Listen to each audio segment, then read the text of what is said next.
My son-in-law pointed a manicured finger at my face and screamed, "You are a stain on this family. Ezekiel, pack your trash and get out of my sight." He threw my belongings onto the driveway while his wealthy friends laughed, holding their champagne flutes like weapons. I did not say a word. I did not beg, and I certainly did not cry. I just picked up my toolbox and walked into the night. 7 years later, I sat at the head of a mahogany conference table in the tallest building in Chicago as that same man walked in trembling to beg for a loan to save his dying company. When he saw who was holding the pen, his knees actually hit the floor. Before I tell you how I bought his dignity for $1, hit that like button and subscribe if you believe that karma always keeps receipts. Let me know in the comments if you have ever had to rebuild your life from zero, because that is exactly where my story begins. My name is Ezekiel Robinson, but everyone calls me Zeke. I am 72 years old and my hands look like the roots of an old oak tree, gnarled and stained with the dark earth of 1,000 job sites. I spent 40 years as a soil engineer and a master carpenter fixing the foundations of houses that other architects gave up on. I know that a house is not held up by the walls or the roof. It is held up by the dirt underneath it. But my son-in-law Braden Cole never understood that Braden is a man who thinks the world is made of glass and steel and that anything with a little bit of dust on it is worthless. It was Braden's 32nd birthday. The party was being held at the estate I had given them. I bought the land 20 years ago when it was just a swampy lot nobody wanted. I drained it, I reinforced the soil, and I built the frame of that house with my own 2 hands. When my daughter Maya got married, I put the deed in both their names. It was my gift, my legacy. But to Braden, it was just a stage for his ego. I parked my rusted Ford truck around the back so I would not embarrass him. He had asked me to do that years ago, and I complied because I wanted peace for Maya. I walked around to the front entrance carrying my gift. It was a Japanese maple sapling, a rare breed I had been cultivating in the greenhouse behind the guest cottage where I lived. It was small and delicate, but in 10 years it would be a masterpiece of red and gold. It was a gift of time, and I thought maybe, just maybe, it would help him understand the value of patience. The front door was open, music pulsing from inside like a headache. Braden had invited the elite of the city, tech bros, real estate sharks, and women who looked like they were made of porcelain. I paused at the threshold, wiping my boots on the mat. I knew Braden hated dirt. I was wearing my best flannel shirt and clean overalls, but to people like them, I probably looked like the help. I stepped onto the white marble foyer. It was Italian marble. Calicotta gold. I remembered when Braden ordered it, ignoring my advice that it was too soft for a high traffic area. As I walked in, the heavy clay pot in my arms shifted slightly. I adjusted my grip and a small clump of dark, nutrient-rich soil spilled over the edge. It hit the pristine white floor with a soft thud, scuffing the polish. The music seemed to stop instantly. "What the hell are you doing?" Braden's voice cut through the chatter. He was standing at the top of the stairs holding a whiskey glass, looking like a king, addressing a peasant. He was wearing a suit that cost more than my truck, and his face was twisted in a look of pure disgust. I froze, looking down at the small pile of dirt. It was nothing. A quick sweep would fix it. But Braden descended the stairs like a storm. "I brought you a gift, Braden," I said, trying to keep my voice steady. "It is a maple. It symbolizes strength and endurance." Braden reached the bottom step. He didn't look at the tree. He looked at the floor. "You dirty old man," he hissed loud enough for the entire room to hear.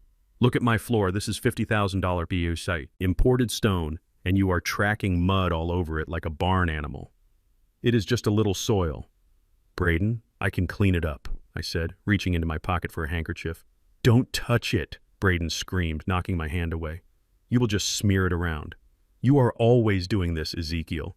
You walk around here in those disgusting clothes smelling like sawdust and fertilizer dragging down the property value. Do you know what my associates ask me? They ask me why I keep a homeless man in the backyard." The room was dead silent. My daughter Maya was standing near the kitchen holding a tray of appetizers. She looked down at her shoes, refusing to meet my eyes. That hurt more than anything. Braden could say. "I am not homeless, Braden," I said, standing a little taller. "I built this house. I fixed the foundation. When the north corner started to sink last winter. Remember?" Braden laughed, a cruel barking sound. Oh, here we go again with the foundation story. Nobody cares about the dirt, Ezekiel. We care about the aesthetic. And right now, you are ruining mine.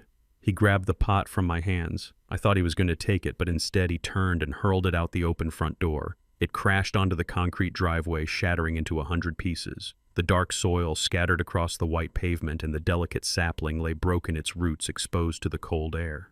That is what I think of your gift, Braden spat. He turned back to me, his face red with a mix of alcohol and arrogance. And I am done pretending this works. I need that guest cottage. The Lamborghini is arriving next week, and I need a climate-controlled garage. I am tired of seeing your junk pile out my window. He stepped closer into my personal space. Pack your things. Ezekiel, tonight you are leaving. I blinked, trying to process the words. Leaving. Where would I go? I had sunk every penny of my savings into this property, into helping them set up Braden's business. This is my home, I said quietly. My name is on the history of this land. Your name is on nothing, Braden corrected, sneering. You signed the quitclaim deed 5 years ago, remember? To help us refinance. You have no rights here. You are a guest, and the guest has overstayed his welcome. He checked his gold Rolex as if bored. You have 1 hour, grab your clothes and get out. If you are not off the property by 9 o'clock, I am calling the police and having you removed for trespassing. And Ezekiel, take a shower before you go anywhere else. You smell like a grave. He turned his back on me and clapped his hands loudly. Okay, everyone, sorry for the interruption. Let's get the music back on. The trash is taking itself out. The music started again. The guests laughed, a nervous tittering sound, and went back to their drinks as if I had simply evaporated. I stood there for a moment, feeling the eyes of strangers burning into my back. I looked at Maya one last time, hoping she would step forward, hoping she would say something, anything to stop this. Maya looked up. Her eyes were wet, but she turned away, walking back into the kitchen to refill the tray. She chose him. She chose the comfort, the money, the illusion over her own father. I turned and walked out the door. I stepped over the broken remains of the maple tree. I bent down and picked up a small shard of the clay pot, putting it in my pocket. It was sharp, and it cut my finger, but I needed the pain. I needed to remember this moment. I walked to the guest cottage. It wasn't much, just a small one-bedroom structure I had built from reclaimed cedar, but it was mine. It smelled of wood shavings and linseed oil, the smells of honest work. I didn't have much to pack.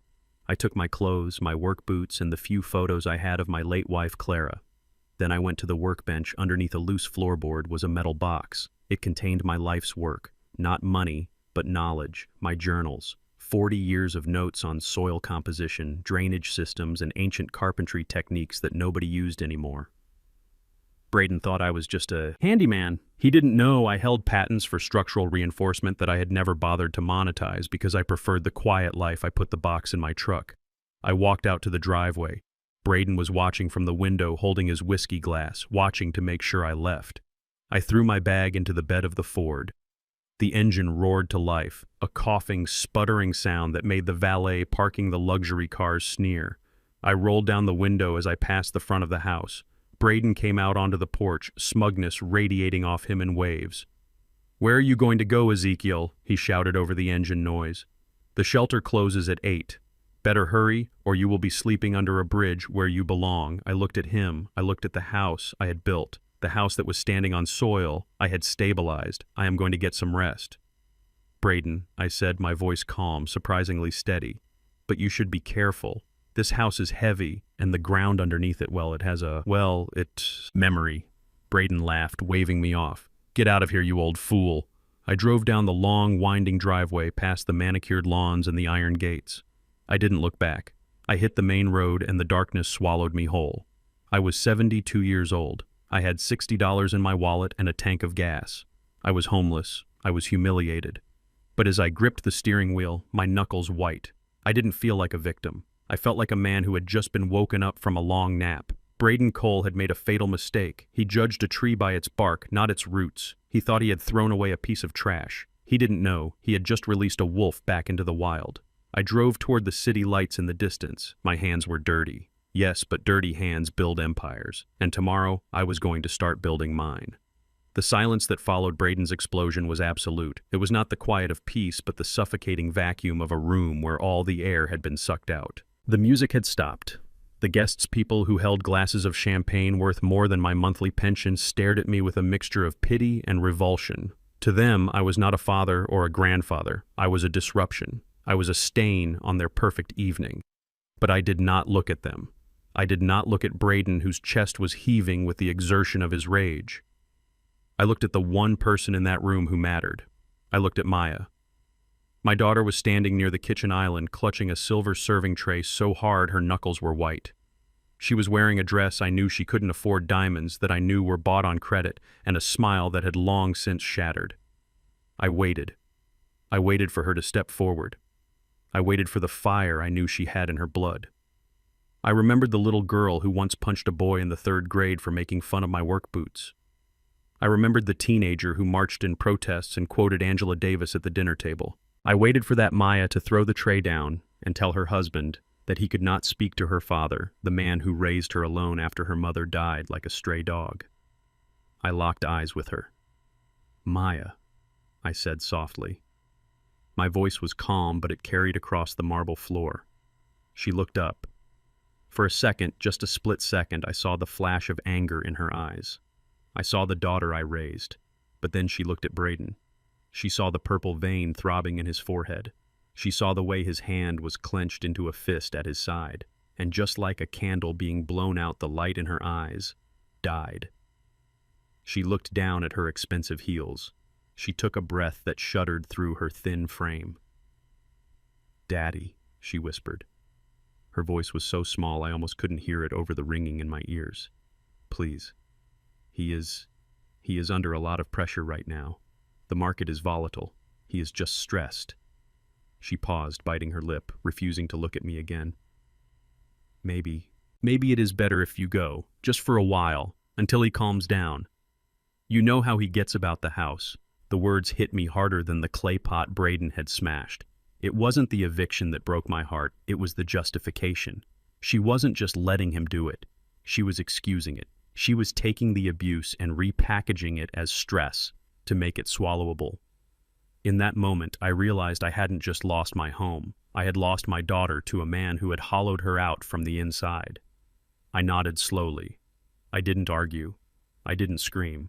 There is no point in shouting at a person who has chosen to be deaf. "I understand, Maya," I said. I turned my back on them.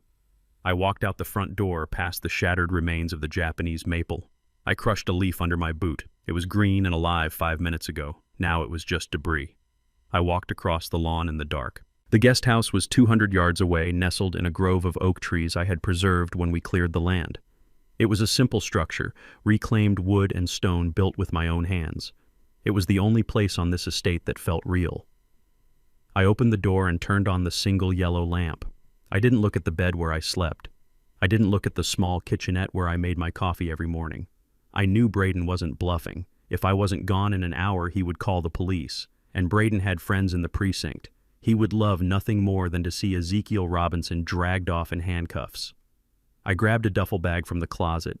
I didn't pack my clothes. I didn't pack the few shirts I owned or my good Sunday suit. Those things were replaceable. Fabric rots, cotton tears. I walked over to the corner of the room to the heavy workbench I had built from a solid slab of walnut.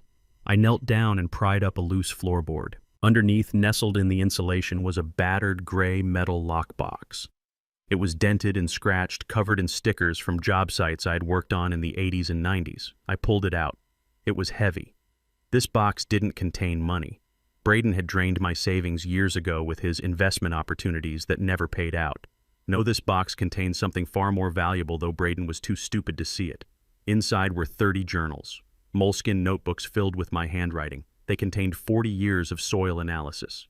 They contained the chemical formulas for a compound I had developed to stabilize clay-heavy soil, the kind of soil that makes houses in this region crack and sink. They contained detailed blueprints of structural reinforcements that I had never published, trade secrets I kept in my head and on these pages. There was also a patent, U.S. patent, number 889021. Method for subsurface hydrostatic pressure relief. J'ai pas d'études. I had filed it 10 years ago and forgotten about it. It was a technique for diverting underground water flow without using pumps. This box was my brain. It was my history. I put the box in the duffel bag. Then I grabbed my favorite chisel, the one with the handle worn smooth by my thumb, and a photo of Clara. That was it. I zipped the bag. I left the furniture. I left the dishes. I left the life I had tried to build in the shadow of my son-in-law's ego. I walked out of the guest house for the last time. The party at the main house was back in full swing. I could hear the bass of the music thumping through the night air. They had already forgotten me. I threw the bag into the back of my old Ford F-150. The truck was 20 years old, rusted around the wheel wells, but the engine was solid. I had rebuilt it myself. As I opened the driver's side door, a shadow fell across me. I turned around. Braden was standing there. He had come out the back door, a fresh drink in his hand, a smug grin plastered on his face. He was swaying slightly. Leaving so soon, he slurred, mocking me. "I thought you might put up a fight. I was looking forward to watching the security guards toss you over the gate." I looked at him. He looked soft. His hands were smooth. His suit was pristine. He stood on the ground, but he had no connection to it. "I am going, Braden," I said. He laughed, taking a sip of his bourbon. "Good. And don't think about coming back to beg Maya for money. I cut off her access to the joint account an hour ago, just in case she got sentimental. You are on your own, old man." He kicked the tire of my truck. "And don't forget your trash," he said, gesturing to the duffel bag in the truck bed. "Although honestly, everything you own is trash. You are obsolete, Ezekiel. You are like a rotary phone in a smartphone world. Useless." I climbed into the truck. I started the engine. It roared to life, a deep, throaty growl that drowned out the techno music from the house. I rolled down the window and looked Braden dead in the eye. "You think the world is built on steel and glass, Braden," I said. "You think it is built on credit scores and handshakes." Braden rolled his eyes. "Save the philosophy lesson for the homeless shelter." I shifted the truck into gear. "But you are wrong," I continued, my voice dropping an octave. "The world is built on dirt. It is built on what is underneath." I pointed a calloused finger at the massive illuminated mansion behind him, the house that was glowing like a spaceship in the night. "That house stands because of me, Braden. I stabilized the sinkhole it sits on. I diverted the water table. I anchored the pylons." Braden sneered. Yeah, you did your job. You got paid. Now get lost." I didn't smile. I didn't blink. I did the job I agreed. "But the thing about dirt, Braden, is that it moves. If you don't respect it, it moves. Remember that when the rains come." I didn't wait for his response. I pulled out of the driveway, the gravel crunching under my tires. I watched him in the rearview mirror, a small, arrogant figure shrinking into the darkness. He took a sip of his drink and turned back to his party, confident that he had won. He thought he had just taken out the trash. He didn't realize he had just removed the only thing holding his castle together. I turned onto the main highway. The road was empty. I had no home. I had no family. I was 72 years old and I was driving into the void. But as I touched the metal box inside the bag next to me, I felt a strange sense of calm. Braden had money. He had power. But he was building on sand. I had the bedrock. And it was time to remind the world that you cannot build a kingdom if you kill the king who knows the land. I drove toward the horizon, leaving the estate behind. The first drop of rain hit my windshield. It was starting. The parking lot of a 24-hour Walmart is a strange place at 2 in the morning. It is a purgatory of asphalt and sodium lights where the unwanted and the lost drift like ghosts. I parked my Ford F-150 in the furthest corner away from the entrance under a flickering lamppost that buzzed like an angry hornet. The rain had stopped, but the dampness had seeped into everything. It was in the upholstery of the truck, it was in my clothes, and it was deep in my joints. I climbed into the bed of the truck. I had a camper shell, so I was dry, but the steel floor was unforgiving. I laid out a sleeping bag I had used for camping trips 30 years ago. It smelled of mildew and old memories. I curled up, trying to find a position that didn't make my 72-year-old back scream in protest. I lay there staring at the fiberglass roof of the camper shell, listening to the distant hum of the highway. I closed my eyes, but sleep was impossible. Every time I drifted off, I saw the signature. That damned signature. My mind replayed the memory not of tonight, but of a day 5 years ago. It was a sunny afternoon in the lawyer's office. The air conditioning was humming. Maya was sitting next to Braden, holding his hand. She looked so happy, so full of hope. Braden was wearing a blue suit, smiling that shark smile of his. The lawyer had put the deed to the estate on the table. The land I had bought with sweat and blood. The land I had drained and leveled with my own hands. I bought that land when it was nothing but a mosquito-infested swamp because I saw the potential. I saw a place where my grandchildren could run. I saw a legacy. And then I did the stupidest thing a father can do. I let tradition blind me. I remembered the lawyer asking Mr. Robinson, "Are you sure you want to include Mr. Cole on the title as a joint tenant with rights of survivorship?" I looked at Maya. I wanted her to be secure. I wanted her husband to feel like a man, like a provider, even though he hadn't put a dime into the property. I wanted to buy his loyalty with equity. So I said yes. I picked up that heavy, expensive pen, and I signed away my life. I watched Braden sign next to me. He didn't hesitate. He didn't look grateful. He looked hungry. He signed his name with a flourish, claiming half of my sweat, half of my history with a flick of his wrist. I groaned in the darkness of the truck bed, turning over on the hard metal. I was not just homeless because of him. I was homeless because of me. I was the architect of my own destruction. I had built the house, and then I handed the keys to the arsonist. A security guard vehicle rolled by slowly, its yellow lights flashing. I held my breath, lying perfectly still, praying he wouldn't knock, praying he wouldn't shine a flashlight in my face and tell me to move along. I was Ezekiel Robinson. I was a master craftsman. I was a respected man in my community. And now I was hiding in a truck bed, afraid of a rent-a-cop. The shame was a physical weight on my chest, heavier than any beam I had ever lifted.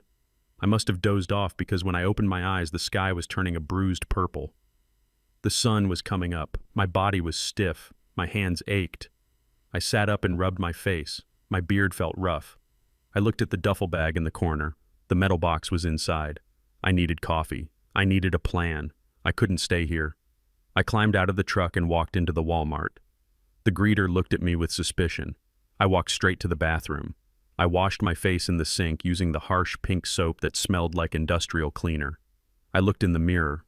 My eyes were red-rimmed. My gray hair was matted. I looked like exactly what Braden said I was. Trash.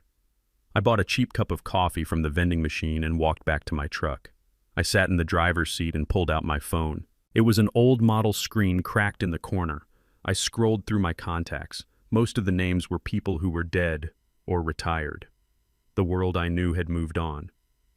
Then my thumb hovered over a name. Marcus King. I hadn't spoken to Marcus in 10 years. He was just a kid from the South Side when I met him. Skinny, angry, and brilliant. He had come to work for me as a laborer one summer. Most kids quit after a week of digging trenches. Marcus stayed. He asked questions. He wanted to know why I mixed ash with the clay. He wanted to know why I used oak instead of pine for the pilings. I taught him everything I knew. I taught him how to listen to the wood. I taught him that a building breathes. He went to architecture school on a scholarship I helped him get. He moved to Chicago. I heard he made it big.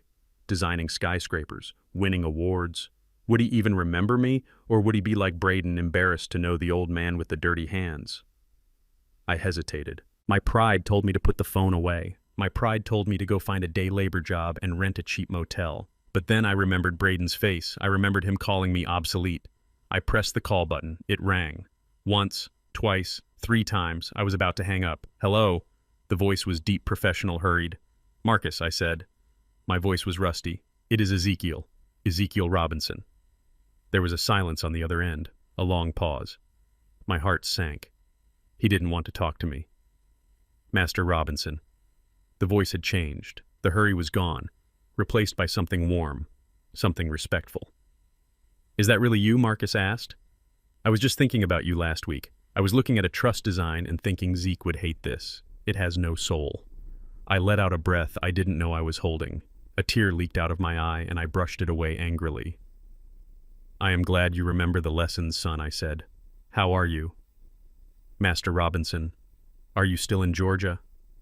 How is the family?" I looked out the window at the Walmart parking lot.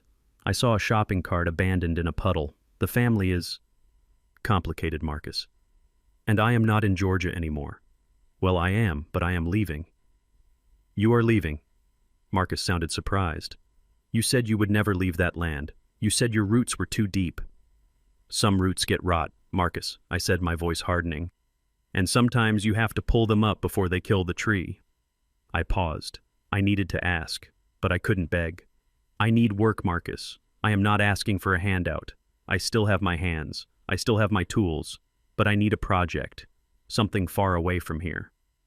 Marcus didn't answer immediately. I could hear him shifting papers in the background. It is funny you called today, Zeke, he said slowly. Fate has a sense of humor. What do you mean? I am working on a restoration project here in Chicago, Marcus said. The Vanderhoven Estate. It is a historic landmark, built in 1890. The foundation is limestone, but it is sitting on a wetland. The city wants to condemn it. They say it is sinking. I listened. My engineer's brain started to wake up. Limestone on wetland. The water was wicking up into the stone, causing it to crumble. They want to use concrete injection, I guessed. Exactly, Marcus said. But you know what that will do? It will crack the limestone, I said instantly. The concrete is too rigid. The house needs to breathe. You need to treat the soil, not the stone. You need to change the hydrostatic pressure. Silence again. Then I heard Marcus chuckle. God, I missed you, Zeke. Look, every contractor in this city is telling me to pour concrete. I have been fighting them for months. I told the owners there is an old method, a chemical stabilization technique combined with timber shoring, but nobody here knows how to do it. They say it is lost technology. It isn't lost, I said, glancing at the duffel bag in the seat next to me. It is in my passenger seat. You have the formula, Marcus asked, his voice rising with excitement. The one you used on the River Bridge project in '92. I have the formula, I have the schematics, and I have the hands to do it. Master Robinson, Marcus said, and I could hear the smile in his voice. If you can get to Chicago, I don't just have a job for you. I have a crisis that only you can solve. The pay is, well, let's just say it is substantial. But more importantly, I need someone who knows what they are doing. When can you be here? I started the engine of the Ford. The vibration felt good. It felt like purpose. I am 72, Marcus. I don't drive as fast as I used to, but I am leaving now. Just get here safely, Zeke. And Zeke. Yeah, I am sorry about whatever happened down there, but their loss is my gain. The Vanderhoven house has been waiting for you. I hung up the phone. I put the truck in gear. I drove out of the Walmart parking lot, leaving the ghosts behind. I drove past the exit for Braden's estate. I didn't look at it. I wasn't a homeless old man anymore. I was a master craftsman on his way to a job site. Chicago was 800 miles away. 800 miles to think. 800 miles to plan. Braden thought he had buried me. He forgot that I was a seed. And now, thanks to the rain he forced me into, I was about to grow into something he couldn't cut down. I merged onto the interstate heading north. The sun was fully up now, shining on the road ahead. Let them keep the marble floors, I thought. I am going to save a castle. Chicago is a city of broad shoulders and biting winds. I arrived there in my battered Ford truck with nothing but a duffel bag of tools and a heart full of cold determination. I was 72 years old. Most men my age were playing shuffleboard in Florida or bouncing grandchildren on their knees. I was walking onto a construction site in the middle of winter looking for a way to prove that I wasn't dead yet. Marcus met me at the gate of the Vanderhoven estate. It was a magnificent old beast of a house, a Gothic revival mansion that looked like it was screaming silently as it sank into the marshy ground near the lake. The stone was cracking, the porches were listing. It was dying. Surrounding Marcus were 3 men in white hard hats and clean orange vests, engineers, consultants, men who looked at a spreadsheet more often than they looked at the soil. They stared at me as I climbed out of my truck. They saw my gray beard. They saw my stained Carhartt jacket. They saw a relic. "This is your specialist," one of them asked, smirking. "He looks like he got lost on the way to the hardware store." Marcus stepped forward, his face hard. "This is Ezekiel Robinson, and he has forgotten more about structural integrity than you will ever learn in a classroom." I didn't say a word. Bull. I walked past them to the edge of the foundation. I knelt down in the mud. I didn't use a laser level. I didn't use a moisture meter. I took off my glove and pressed my bare hand against the wet limestone. I closed my eyes. I could feel the vibration of the nearby traffic. I could feel the cold seep of the water table rising and falling. The house is thirsty, I said, standing up and wiping the mud on my pants. You are trying to plug the cracks with concrete, but the house is drinking the water from the soil because the clay has dried out deep down. You need to rehydrate the clay bed and shore it up with white oak timbers treated in saline. The lead engineer laughed. Rehydrate the clay. That is voodoo science. We need steel piles. We need to drive 50 feet of steel into the ground. If you drive steel into this ground, I said calmly, looking him in the eye, the vibration will shatter the limestone foundation in 3 days. The house will collapse before you finish the first pile. They argued, they scoffed, but Marcus was the lead architect. He put his reputation on the line. Do it your way, Zeke, he said. For the next 6 months, I worked like a man possessed. I was the first one on site at 4 in the morning and the last one to leave when the sun went down. I didn't just supervise, I dug. I mixed the chemical compound I had invented in my backyard, a mixture of lime ash and a polymer that expanded when it hit water, locking the soil in place without being rigid. The young laborers watched me at first with skepticism, then with respect, and finally with awe. They saw an old man who could swing a sledgehammer without breaking a sweat. They saw me climbing the scaffolding with the agility of a man half my age. I wasn't working for money, I was working for redemption. Every crack I filled, every beam I stabilized was a piece of my own dignity I was reclaiming. And it worked. 3 months in, the sinking stopped. The laser measurements showed the house had stabilized to within a millimeter. The cracks stopped spreading. The house could breathe again. The owners, a wealthy couple who had been ready to tear it down, came to the site and shook my hand with tears in their eyes. They wrote me a check that was bigger than my pension for 5 years. I didn't spend it. I put it in the bank. I was building a war chest. But while I was saving a foundation in Chicago, Braden was busy destroying one in Georgia. I didn't know the details until much later when I hired a private investigator to track the demise of my former estate. But I can see it in my mind as clearly as if I was standing there. It was a Tuesday, the same Tuesday I laid the first white oak beam in Chicago. Braden had hired a discount demolition crew to tear down my guest cottage. He was in a rush. He had ordered a custom Italian lift for his new Lamborghini, and he needed the garage built yesterday. The foreman of the crew, a man named Miller, had looked at the site plans and frowned. Mr. Cole Miller had said, wiping sweat from his brow. We did a ground scan. There was a lot of water movement under this cottage. The old man, Mr. Robinson, he built this cottage on a floating slab for a reason. If we dig down for your hydraulic lift, we might hit the aquifer. Braden was standing on the porch of the main house drinking his morning kale smoothie, wearing his noise-canceling headphones around his neck. I don't pay you to tell me about water, Miller, Braden snapped. I pay you to dig. That cottage is an eyesore. Tear it down, dig the pit, and have the concrete poured by Friday.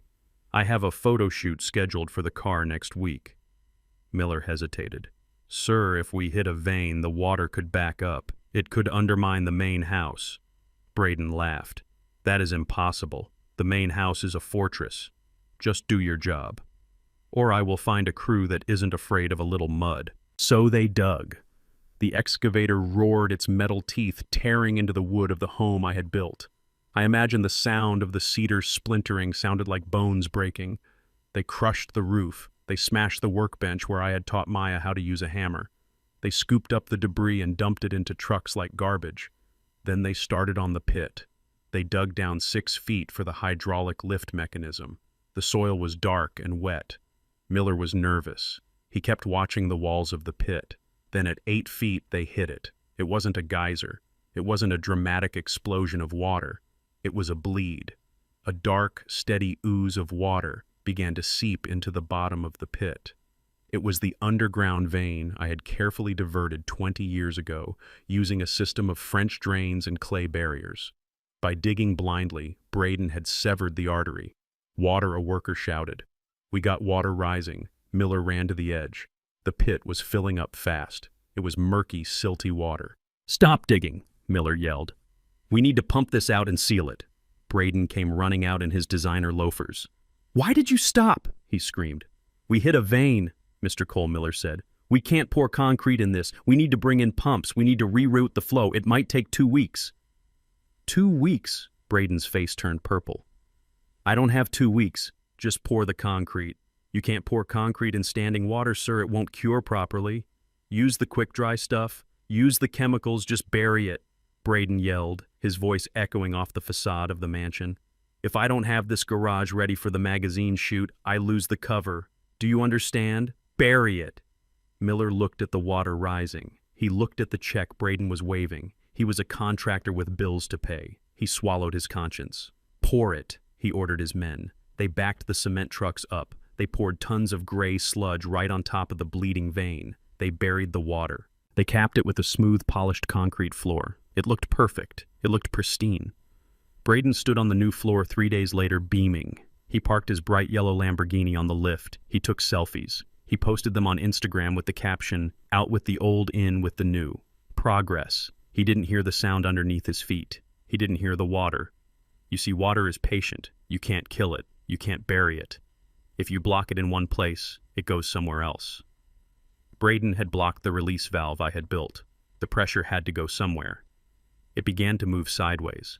It began to push against the clay soil that held up the main house. It began to search for a weakness in the limestone I had reinforced so many years ago. While Braden was celebrating his new garage, the water was quietly and visibly eating away at the ground beneath his feet. Back in Chicago, I woke up in the middle of the night with a start. I was sweating. I had a deep, intuitive lurch in my stomach. It was the feeling a captain gets when the ship hits an iceberg long before the water reaches the deck. I sat up in my small, rented apartment. I walked to the window and looked out at the city lights. "You fool," I whispered into the darkness, thinking of Braden. "You arrogant fool."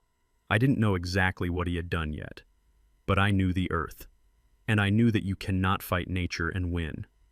I went back to my desk. I opened my laptop. I started searching for companies that bought distressed debt. I started looking for land deeds adjacent to my old property. I wasn't just fixing a house in Chicago anymore. I was preparing to buy a graveyard in Georgia. I worked harder. I took on a second project, then a third. My reputation grew.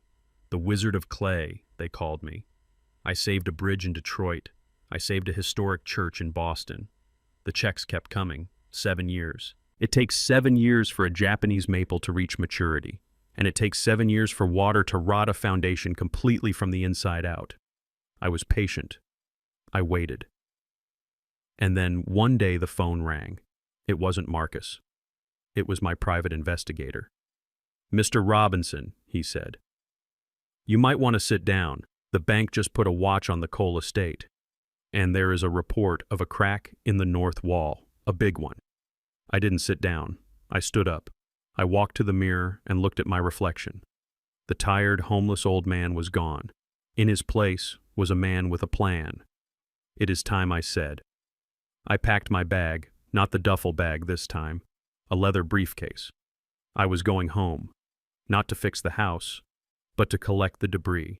7 years is a long time. It is long enough for a child to learn to read. It is long enough for a cell in your body to be replaced by a new one. And it is long enough for a lie to rot a foundation from the inside out. For me, those 7 years were a rebirth. I lived simply in a small apartment on the north side of Chicago, but my life was anything but small. Marcus and I had turned his firm into a powerhouse. We rebranded as ZMR Solutions, Zeke Marcus Restoration. We became the people you called when the skyscrapers stopped swaying correctly in the wind. We became the last line of defense before a building was condemned. I was 79 years old, but I felt 40. My hands were still rough, my back still ached when it rained, but my mind was sharper than ever. I had patents now, real ones. The Robinson stabilizer was an industry standard for chemical soil treatment. The checks that came in every month were substantial. I had enough money to buy Braden's precious Lamborghini fleet 10 times over, but nobody knew it. To the world, I was still just Zeke, the old guy in the Carhartt overalls who smelled like sawdust and drove a 20-year-old Ford truck. I didn't buy suits. I didn't buy watches. I invested.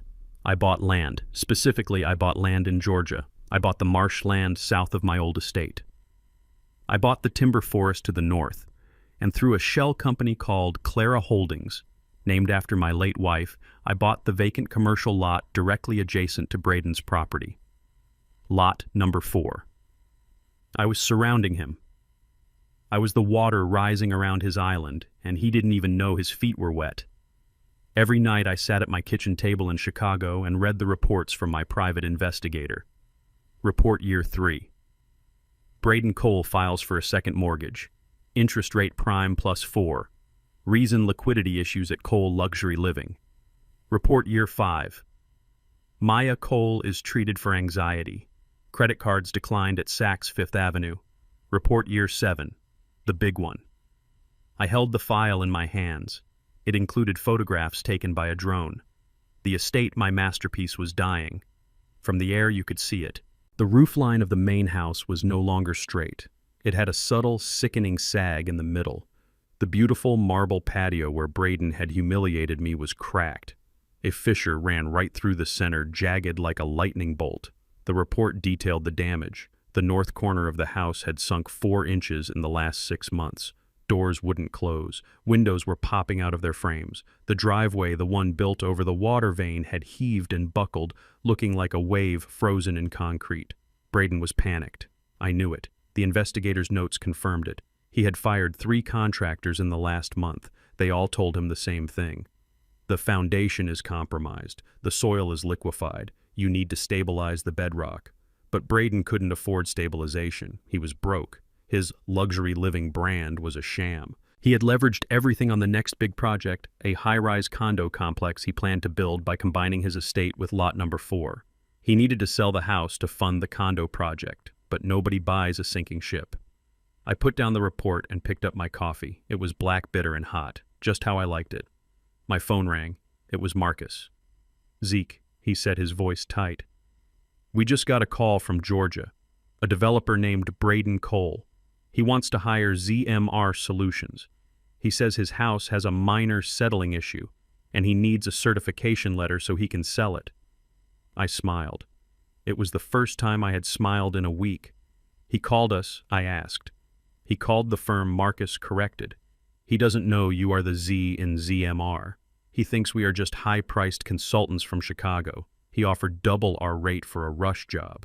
He sounds desperate, Zeke. He said if he doesn't get the certification by Friday, the bank is going to foreclose." I leaned back in my chair. The springs creaked. "Don't take the job, Marcus." What Marcus asked. "Zeke, this is it. This is the moment. We can go down there, you can walk in, and you can tell him to his face that his house is falling down because of him." "No," I said. "That is too easy. If we take the job, we fix the house. We save him." "I don't want to save him, Marcus. I want to buy him." I paused, letting the plan form in my mind. It had been brewing for 7 years like a fine wine. "Tell him we are booked," I said. "Tell him we are too busy fixing real problems to deal with residential settling. But tell him you heard a rumor." "What rumor?" "Tell him you heard that Clara Holdings, the company that owns the lot next door, might be interested in buying his property as a teardown." Marcus was silent for a moment. Then he laughed. A low, wicked laugh. "A teardown.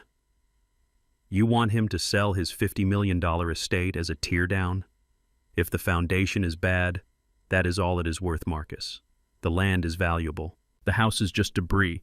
Tell him Clara Holdings is looking to expand. Tell him they have deep pockets." I hung up the phone. I walked over to the window. Outside, the Chicago wind was howling. But in my mind, I was back in Georgia. I was standing in the mud, smelling the rain. Braden was trapped. He couldn't fix the house because he had no money. He couldn't sell the house because it was broken. His only way out was to sell the land to the mysterious neighbor who owned lot number 4. He didn't know that the neighbor was the man he had called trash. I went to my closet. I pushed aside the overalls and the flannel shirts. In the back, covered in plastic, was a suit. It was a custom-made Italian wool suit, charcoal gray.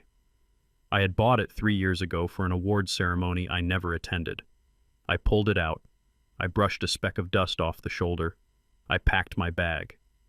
This time I didn't pack tools. I packed a pen. A very expensive gold-plated fountain pen.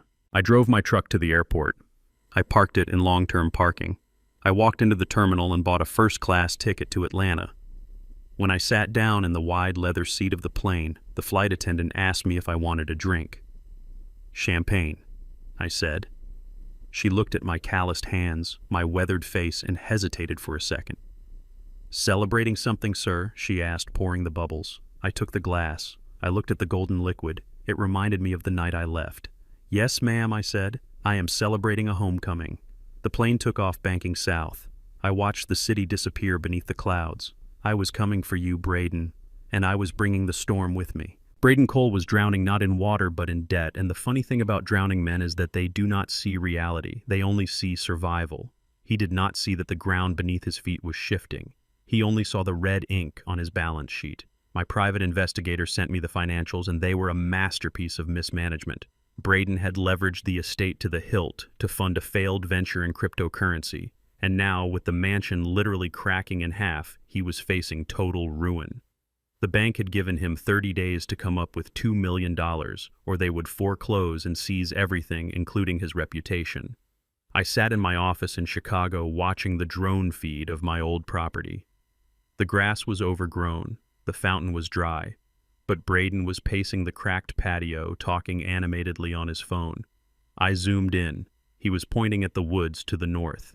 He was pointing at lot number 4. I knew exactly what he was thinking because desperate men are predictable. He couldn't sell the house as a residence because of the foundation damage, so he had concocted a new plan, a grand delusion.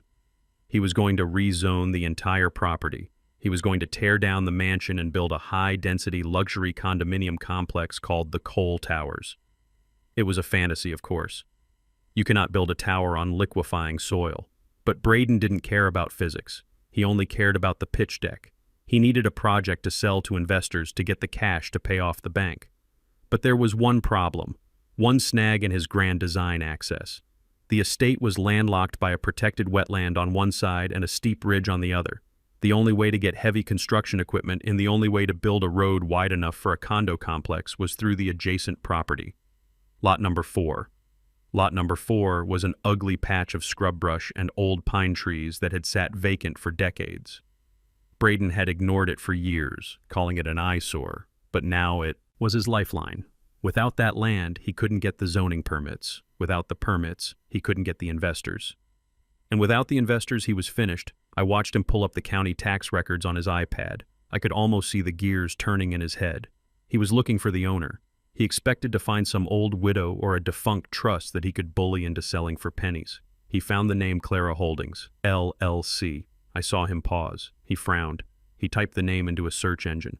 My heart skipped a beat, not out of fear but out of a cold, hard anger. Clara. That was my wife's name, Maya's mother. The woman who had cooked Braden dinner every Sunday for 3 years. The woman whose picture sat on the mantelpiece of the house he now occupied. But Braden didn't recognize it. He didn't make the connection.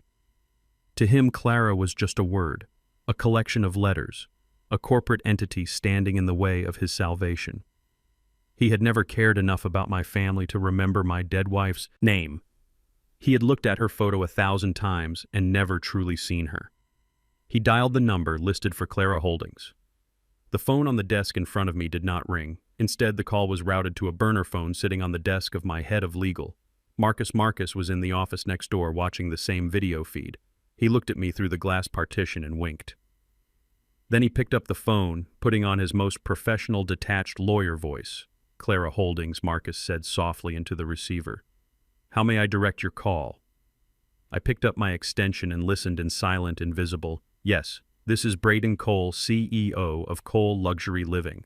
I am calling regarding the property located at 4400 River Road, lot number 4. I would like to speak to the owner regarding an acquisition. I listened to his voice. It was smooth, practiced. It had that fake warmth of a salesman trying to sell you a car with a blown transmission. He sounded confident, but I could hear the tremor underneath. He was terrified. I am afraid the owner is a very private individual, Mr. Cole, Marcus replied coolly. He does not take unsolicited calls. If you wish to make an offer, you can submit it in writing to our Chicago office. Braden laughed, a nervous sound. Listen, I don't think you understand who I am. I own the adjacent estate. We are planning a major development that will significantly increase property values in the area. I am prepared to offer your client a very generous sum for that useless patch of dirt. Useless, Marcus repeated, letting the word hang in the air. My client considers that land a long-term investment. Mr. Cole, he is in no rush to sell. Braden's voice tightened. Look, let's cut the games. I know it is just a shell company. I am offering $50,000 cash. Fast closing, that is double the assessed value. You would be fools to walk away $50,000. It was an insult. It wouldn't even cover the cost of the timber I had planted there. But Braden thought he was being generous, thought he was the shark in the tank. I signaled to Marcus. I held up one finger, then pointed to the calendar. My client is not interested in cash, Marcus said calmly. He is a strategic investor. However, he is looking for partners for a joint venture. If your development is as promising as you say, perhaps there is room for a discussion. A joint venture. Braden paused. I could hear him calculating. If he brought in a partner, he would have to share the profits. But if he got lot number 4, he could save his skin. He could tell the bank he had secured the land. He could spin it. I am listening, Braden said. The owner will be in Chicago next week. Marcus lied. He has a gap in his schedule on Tuesday morning. If you can be here with your proposal and your architectural plans, he might give you 15 minutes. But be warned, Mr. Cole, he is a very busy man. He does not tolerate wasted time. Chicago. Braden hesitated. That is short notice. I have a very full calendar. He was lying. He had nothing on his calendar but meetings with bankruptcy lawyers, but he had to maintain the illusion of importance. I can move some things around, Braden said finally. Tuesday works. What time? 9 a.m. sharp. The ZMR Tower, 40th floor. Don't be late. Marcus hung up the phone. I sat back in my chair, letting out a long, slow breath. The trap was set. Braden was coming to Chicago. He was going to spend money he didn't have on a plane ticket. He couldn't afford to pitch a project that was physically impossible to a man he thought was a stranger. I looked at the photo of Clara on my desk. He didn't remember your name, honey, I whispered, touching the glass frame. But he is going to learn it soon. He is going to write it on a check he can't cash. The next few days were a blur of preparation. I didn't want this to be just a meeting. I wanted it to be theater. I wanted Braden to walk into a world he aspired to, but could never reach. We prepared. The conference room. It was a corner office with floor-to-ceiling windows overlooking the lake. It screamed power. It screamed old money, the kind of money Braden pretended to have, but I actually possessed. I instructed the staff. I told the receptionist exactly how to greet him. I told the security guards to make him wait in the lobby for exactly 20 minutes. I wanted him to sweat. I wanted him to feel small before he even stepped into the elevator. I went to the tailor. I had my suit pressed. I bought a new pair of shoes, handmade Italian leather. Not because I cared about fashion, but because I knew Braden did. He judged a man by his shoes. 7 years ago, he had judged my work boots.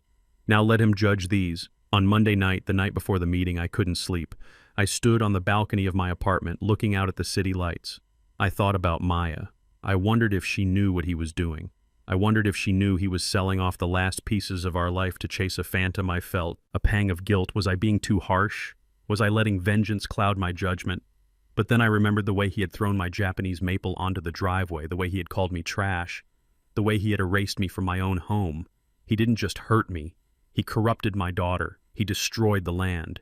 He was a blight, and you don't negotiate with a blight. You remove it. Tuesday morning dawned cold and gray. A typical Chicago winter day. The wind whipped off the lake, carrying a bite of frost. I arrived at the office at 6 a.m. I sat in the big leather chair at the head of the conference table.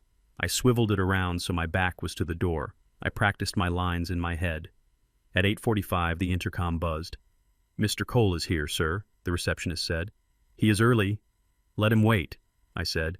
"Don't offer him coffee. Let him sit." I waited. I watched the clock on the wall tick. The seconds felt like hours. I imagined him downstairs adjusting his tie, checking his reflection in the glass, rehearsing his pitch. He probably thought he was walking into a room with some old billionaire he could charm. He probably thought he was going to walk out with a deal that would save his life. He had no idea that he was walking into a courtroom, and the judge, jury, and executioner was the man who used to fix his leaky faucets at 9:15. Exactly. I pressed the button. Send him up. I heard the elevator ding down the hall. I heard the heavy footsteps on the plush carpet. Confident hurried. I heard Marcus greet him. "Mr. Cole, right this way. The chairman is waiting."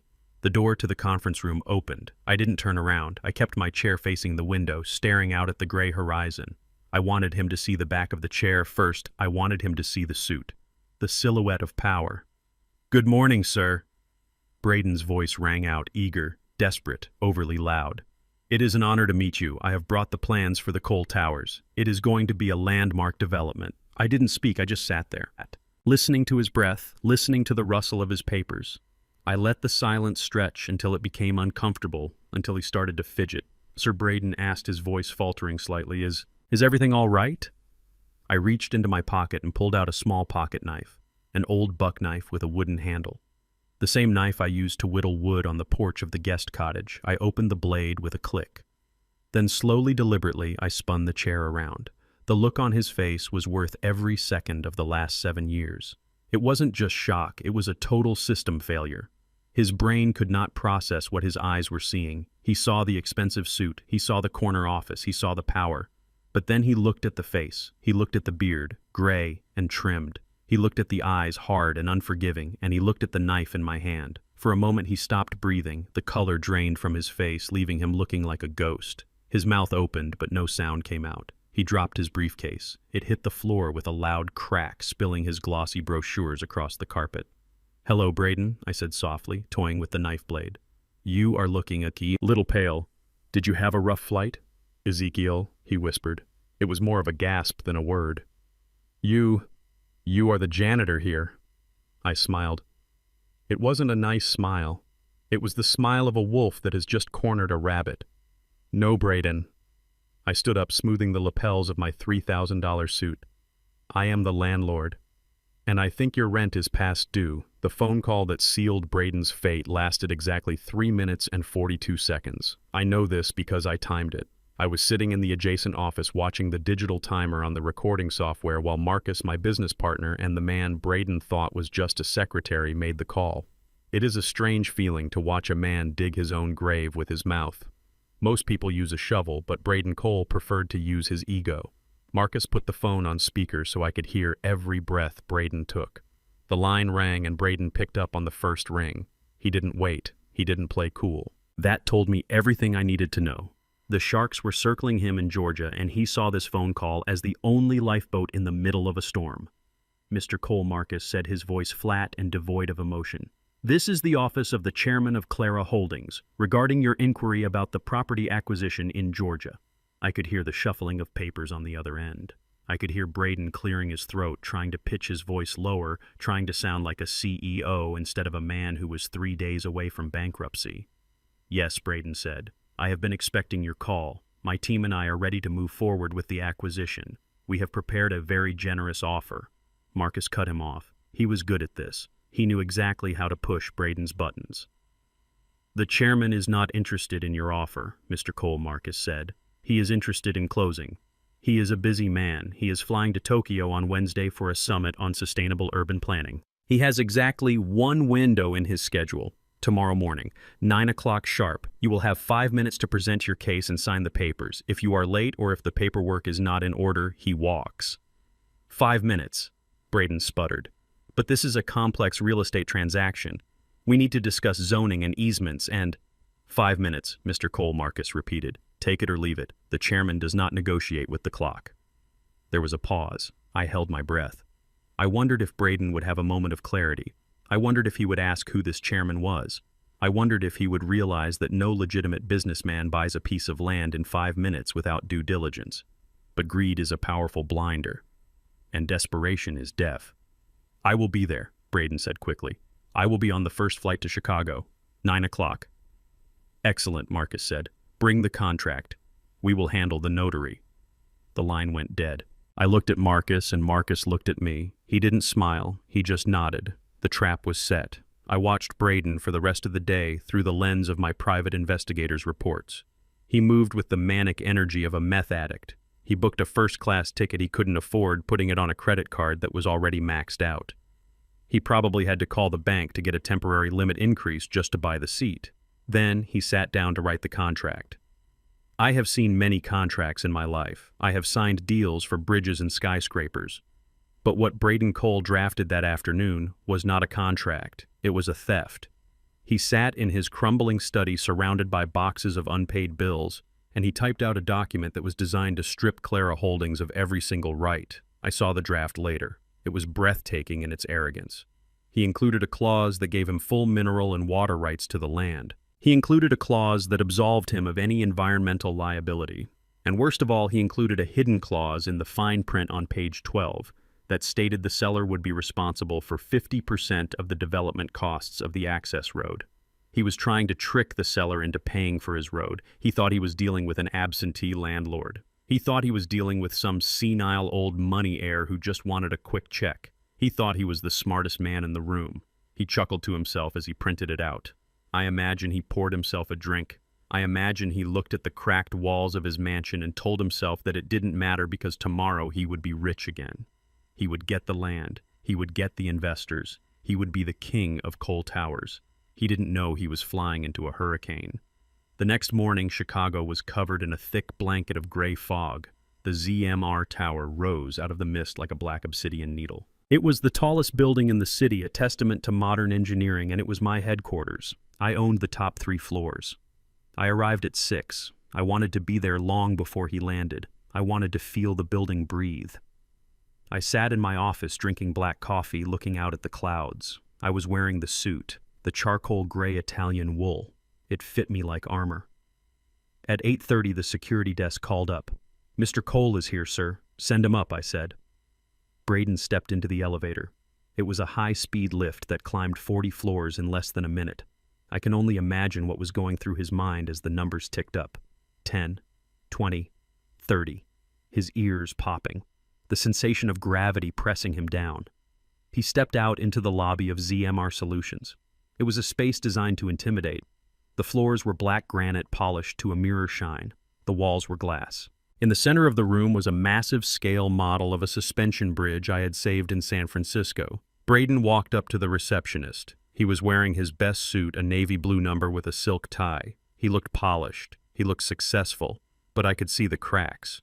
I was watching on the security monitor. I saw the way his hand shook when he signed the guest log. I saw the sweat beading on his upper lip. I saw the way he kept checking his watch. He was terrified, but he covered it with bluster. He winked at the receptionist. He adjusted his cufflinks. He paced the floor looking at the architectural awards on the wall. He probably didn't even read the names on them. If he had, he might have seen Ezekiel Robinson engraved on the brass plaques. But Braden didn't read. He scanned. At 8:55, Marcus walked out to greet him. "Mr. Cole," Marcus said, extending a hand. "I am Marcus King. We spoke on the phone." Braden shook his hand firmly, too firmly. A classic power move by a weak man.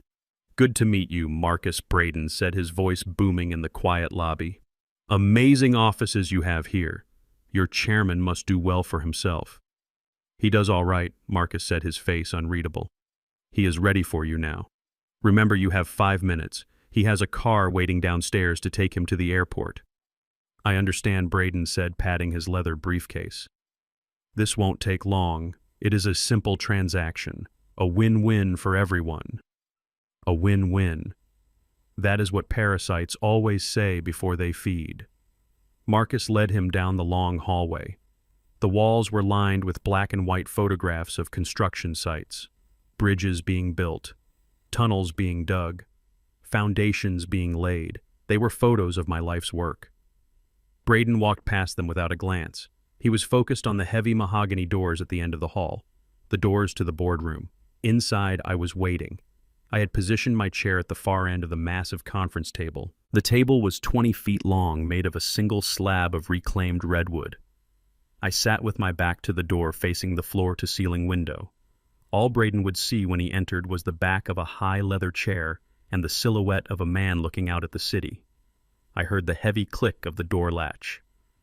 "Mr. Cole is here, sir," Marcus announced from the doorway. I didn't turn around. I didn't speak. I just raised my hand in a small wave, acknowledging his presence but not granting him my attention. Braden walked into the room. I could hear his footsteps on the plush carpet. They were heavy, confident steps. He was walking into the lion's den, and he thought he was the lion. "Good morning, sir," Braden said, his voice projecting confidence. "Thank you for seeing me on such short notice. I know you are a busy man, so I will get straight to the point." He placed his briefcase on the table. I heard the snaps open. I heard the rustle of paper. "I have the contracts right here," Braden continued. "I have taken the liberty of drafting a standard purchase agreement. It is very straightforward. Clara Holdings transfers the deed to lot number 4 to Cole Luxury Living. In exchange, we provide a certified check for $50,000. He paused, waiting for a reaction. I gave him none. I also included a clause that allows for future partnership, Braden added, trying to sweeten the deal. Once Cole Towers is built, the value of your remaining holdings in the area will skyrocket. I am effectively doing you a favor by taking this land off your hands. It has been sitting vacant for years, earning you nothing. I am going to turn it into gold. Turn it into gold. The arrogance was suffocating. He was standing there in my office telling me he was doing me a favor by stealing my land. Sir Braden asked.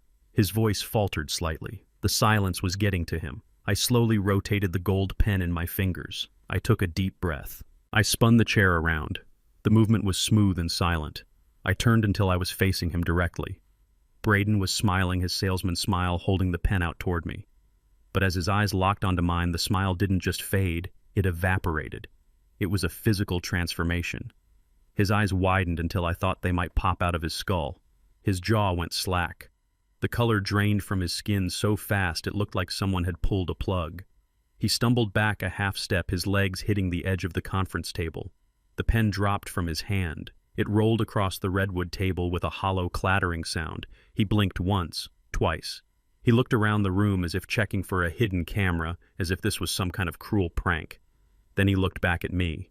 He saw the gray beard. He saw the scars on my hands. But he also saw the suit, the office, the power. His brain couldn't reconcile the two images. The homeless old man he had thrown out 7 years ago and the titan of industry sitting before him now. Ezekiel, he whispered. It came out as a squeak. I didn't smile.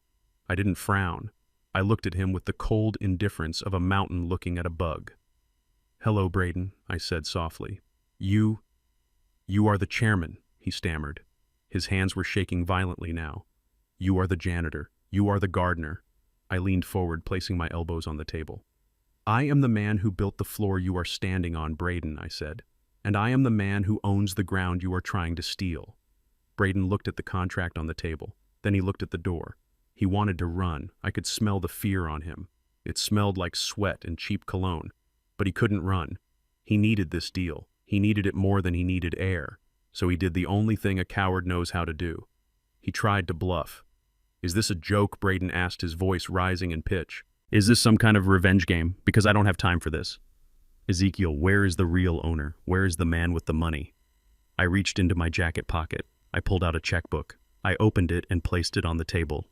"The money is right here, Braden," I said. "But the price just went up." Braden stared at the checkbook. He stared at me. He looked like a man who had just realized he wasn't swimming. He was sinking, and the water was getting very, very deep. The leather of the high-backed executive chair was cool against my spine, but my blood was running hot. I sat perfectly still, facing the floor-to-ceiling window that looked out over the Chicago skyline. From the 40th floor, the cars down on the street looked like toys, and the people were invisible specks. It was a long way up from the dirt and the mud where I had spent my life, but in that moment I didn't feel like a CEO. I felt like a hunter sitting in a blind waiting for the buck to step into the clearing. I heard the heavy mahogany door creak open behind me. It was a solid sound, expensive and heavy, just like everything else in this office. I had designed this room to intimidate.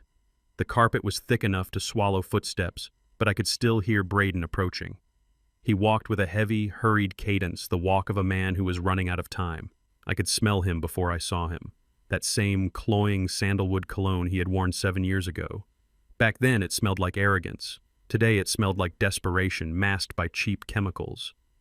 "Mr. Cole is here, sir," Marcus announced from the doorway, his voice smooth and professional. I raised my right hand just slightly, waving a dismissal to Marcus without turning around. I heard the door click shut, leaving us alone. Just me, Braden, and 7 years of silence. "Good morning, Mr. Chairman." Braden's voice rang out. It was louder than it needed to be. He was projecting, trying to fill the room with a confidence he didn't feel. I could hear the tremor underneath the bluster. It was the sound of a man standing on a trapdoor, hoping the latch holds. "Thank you for seeing me on such short notice." Braden continued his footsteps, moving closer to the massive redwood table. "I know your time is valuable, so I will be brief. I have brought the transfer documents for the Georgia property. It is a simple acquisition, really. A win-win for both of us." I didn't answer. I reached into the breast pocket of my charcoal Italian suit and pulled out a small object. It was a piece of cedar wood no bigger than my thumb. I had picked it up from the construction site yesterday. With my other hand, I pulled out my old buck knife. The handle was worn smooth by decades of use, the blade sharpened to a razor edge. I started to whittle. Shk, shk, shk. The sound of the steel slicing through the dry wood was sharp and rhythmic in the quiet room. It was a sound that belonged on a porch in the country, not in a boardroom in the sky. Braden paused. I could feel his confusion radiating off his back. He had expected a handshake. He had expected a greeting. Instead, he got the sound of manual labor. Sir Braden asked, his voice faltering slightly. Is this a bad time? I kept whittling. Shh, shh. I watched a curl of cedar fall onto the pristine leather of my chair. No, I said, my voice low and rough. It is exactly the right time. Braden seemed to regain his footing. He cleared his throat. Excellent. Well, as I was saying, my company, Cole Luxury Living, is poised to break ground on a revolutionary development. We just need the access rights through your lot. I have the papers right here. If you could just sign on the dotted line, we can have the check wired to your account by noon. $50,000. It is a very generous offer for undeveloped land. Generous, I thought. $50,000 for the key to his salvation. He was trying to buy a lifeboat for the price of a life jacket. I stopped whittling. I held the small piece of wood up to the light. I had carved it into a point, a stake. I placed the knife on the table. It made a solid clack sound against the polished wood. Braden, I said, speaking to the window, do you know what happens to a house when you build it on a lie? Braden went silent. The air in the room seemed to drop 10 degrees. Excuse me, he asked. I don't think I understand the metaphor. We are talking about land, sir. Raw land. I took a deep breath. I gripped the armrests of the chair.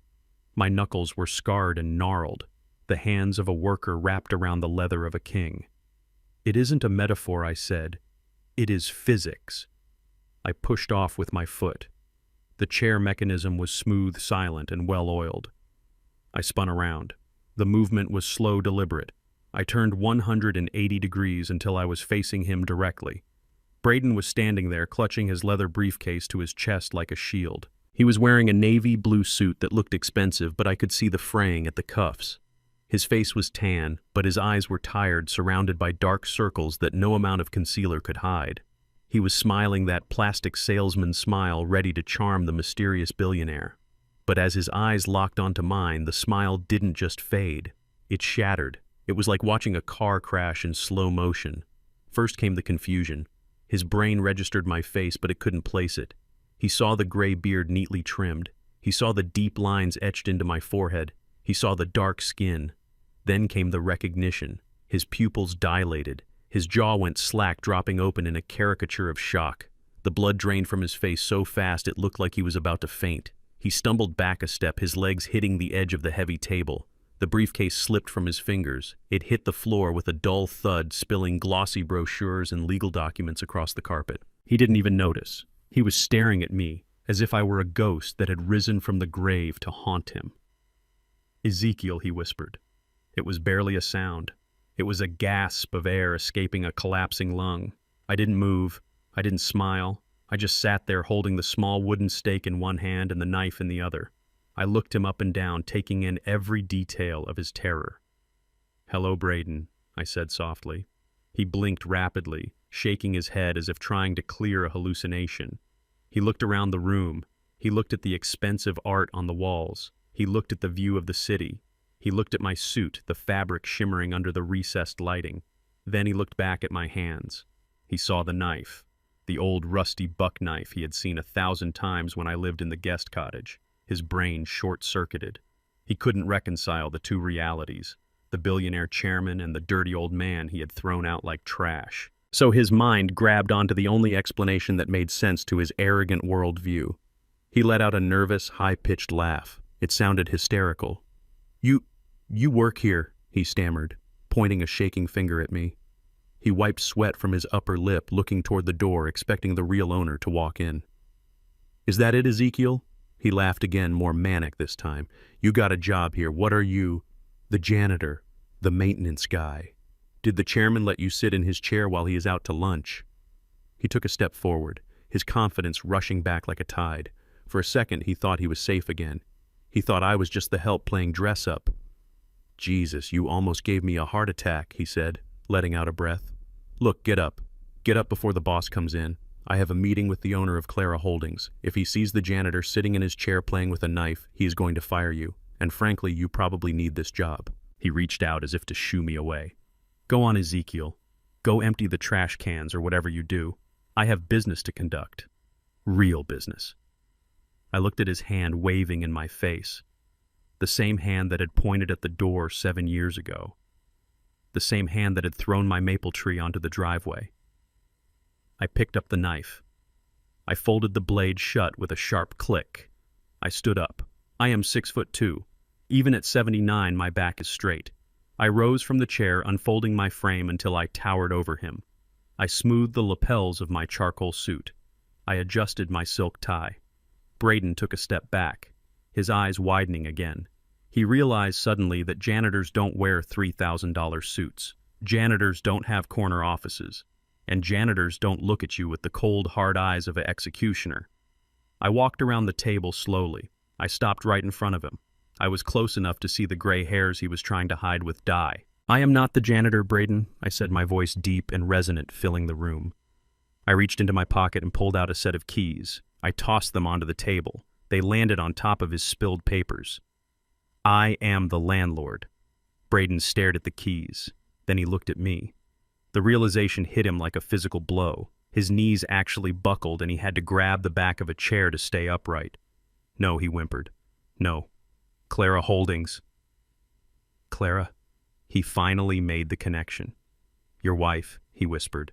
Her name was Clara. I nodded slowly. You forgot her name, Braden, just like you forgot mine.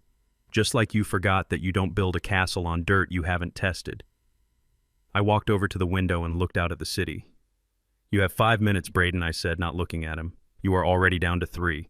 But the land, he stammered. You own lot number 4. I turned back to him. I own lot number 4. I own the timberland to the north. I own the marsh to the south. And as of this morning, I bought the note on your second mortgage from the bank. Braden's mouth fell open. I own you, Braden, I said coldly. I have you surrounded. You are sitting on an island and the water is rising. And the only man with a boat is the man you called trash. Braden looked at the door. He looked at the window. He looked like he wanted to vomit. This is illegal, he shouted, his voice cracking. This is entrapment. You lured me here. You can't do this. I can do whatever I want, I said, because I have the gold, and you have the debt. I pointed to the chair opposite me, the small, uncomfortable chair we reserved for junior associates. Sit down, Braden. He didn't move. He stood there shaking. I said, sit down. I barked, my voice echoing the command I used to give on construction sites. It was the voice of a foreman, the voice of authority.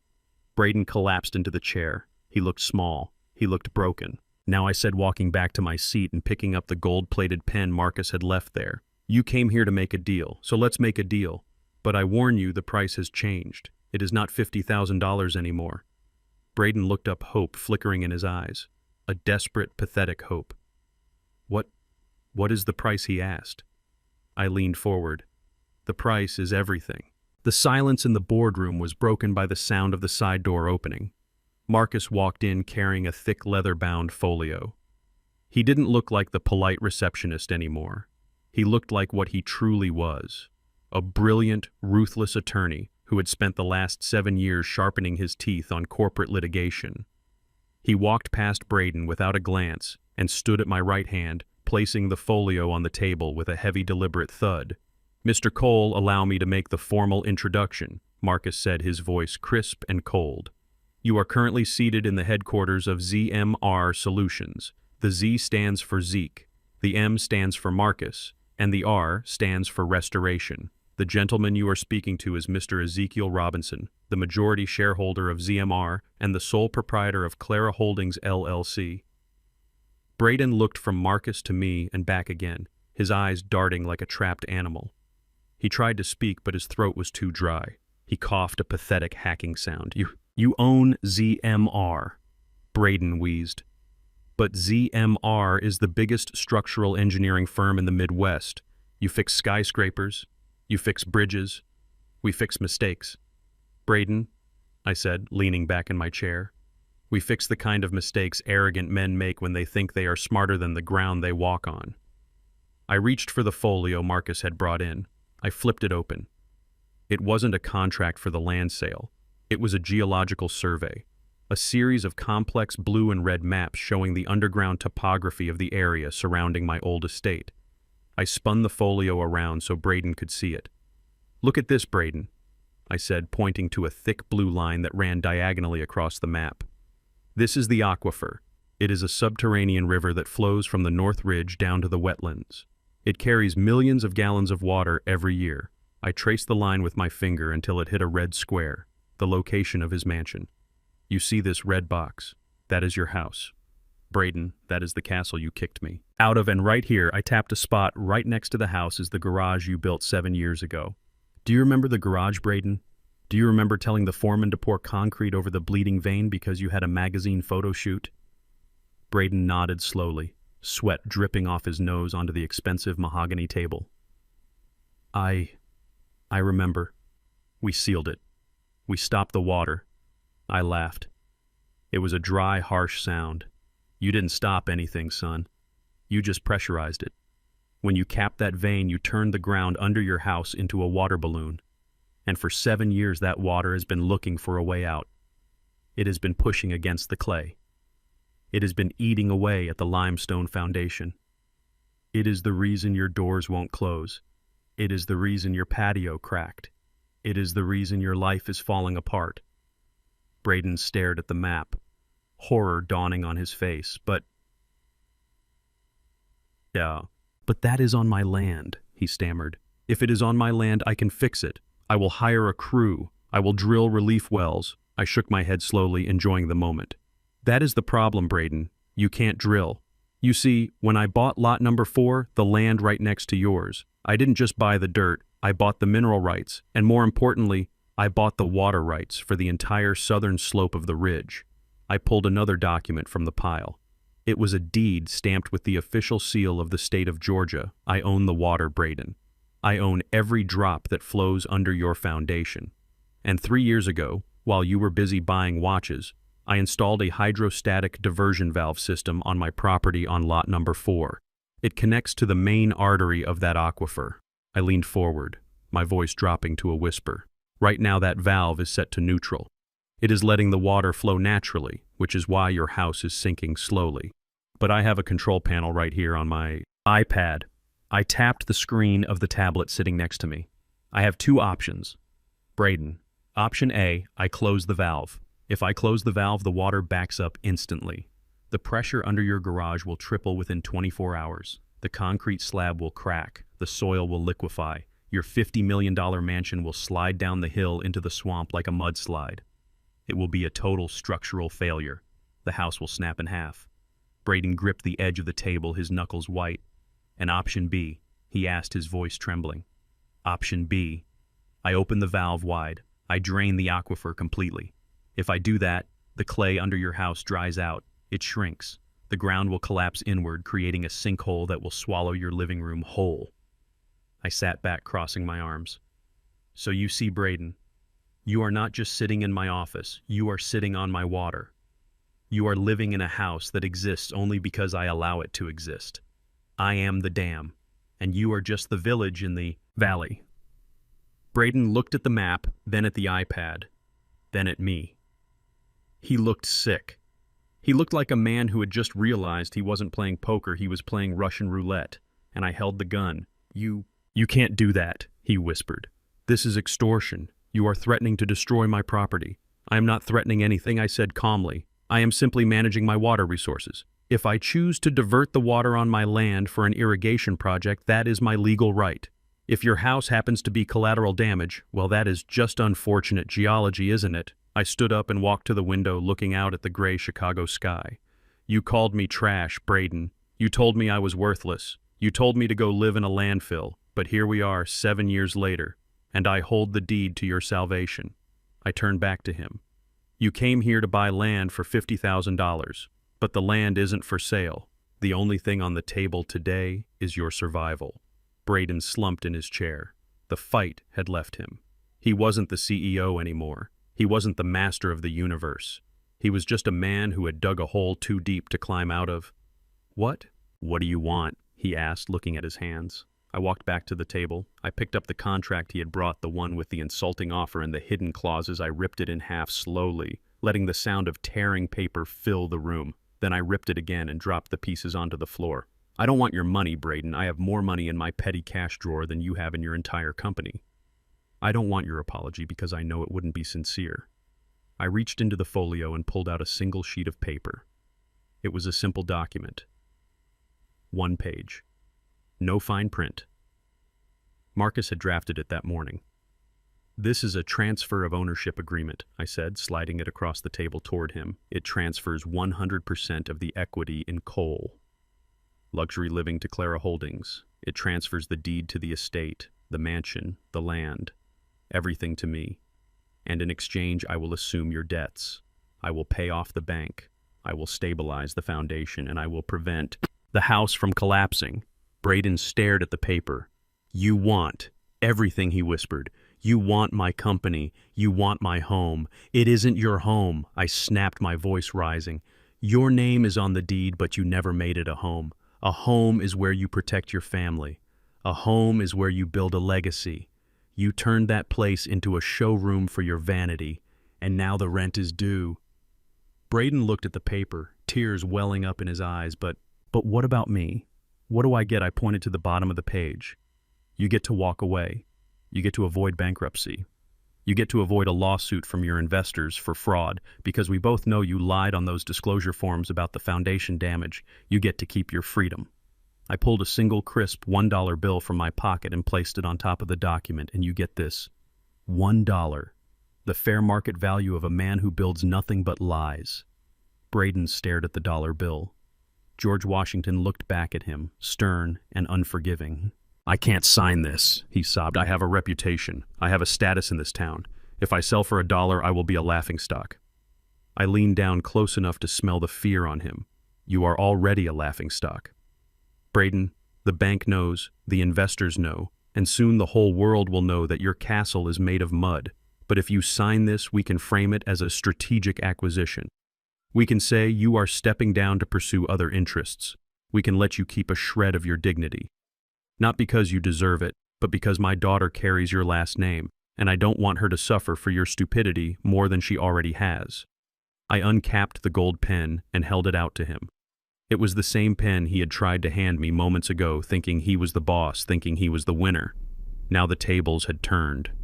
The pen felt heavy in the air. "The choice is yours, Braden," I said. "Sign the paper and walk away, or leave this room," and I opened the valve on my iPad. "By the time you land in Atlanta, and your living room will be underwater." Braden looked at the pen. He looked at me. His hand was shaking so badly he could barely lift his arm. He reached out, his fingers trembling, and took the pen. He looked at the document, the transfer of ownership. He looked at the dollar bill. He let out a sob, a broken sound of total defeat. And then slowly, painfully, he lowered the pen to the paper. "Sign it, Braden," I commanded, "or sink." The gold pen hovered over the paper, trembling like a leaf in a gale wind. Braden looked at the document that would strip him of his company, his home, and his name, giving it all to me for a single $1. He looked at the dollar bill, George Washington staring back at him with a flat, unblinking gaze.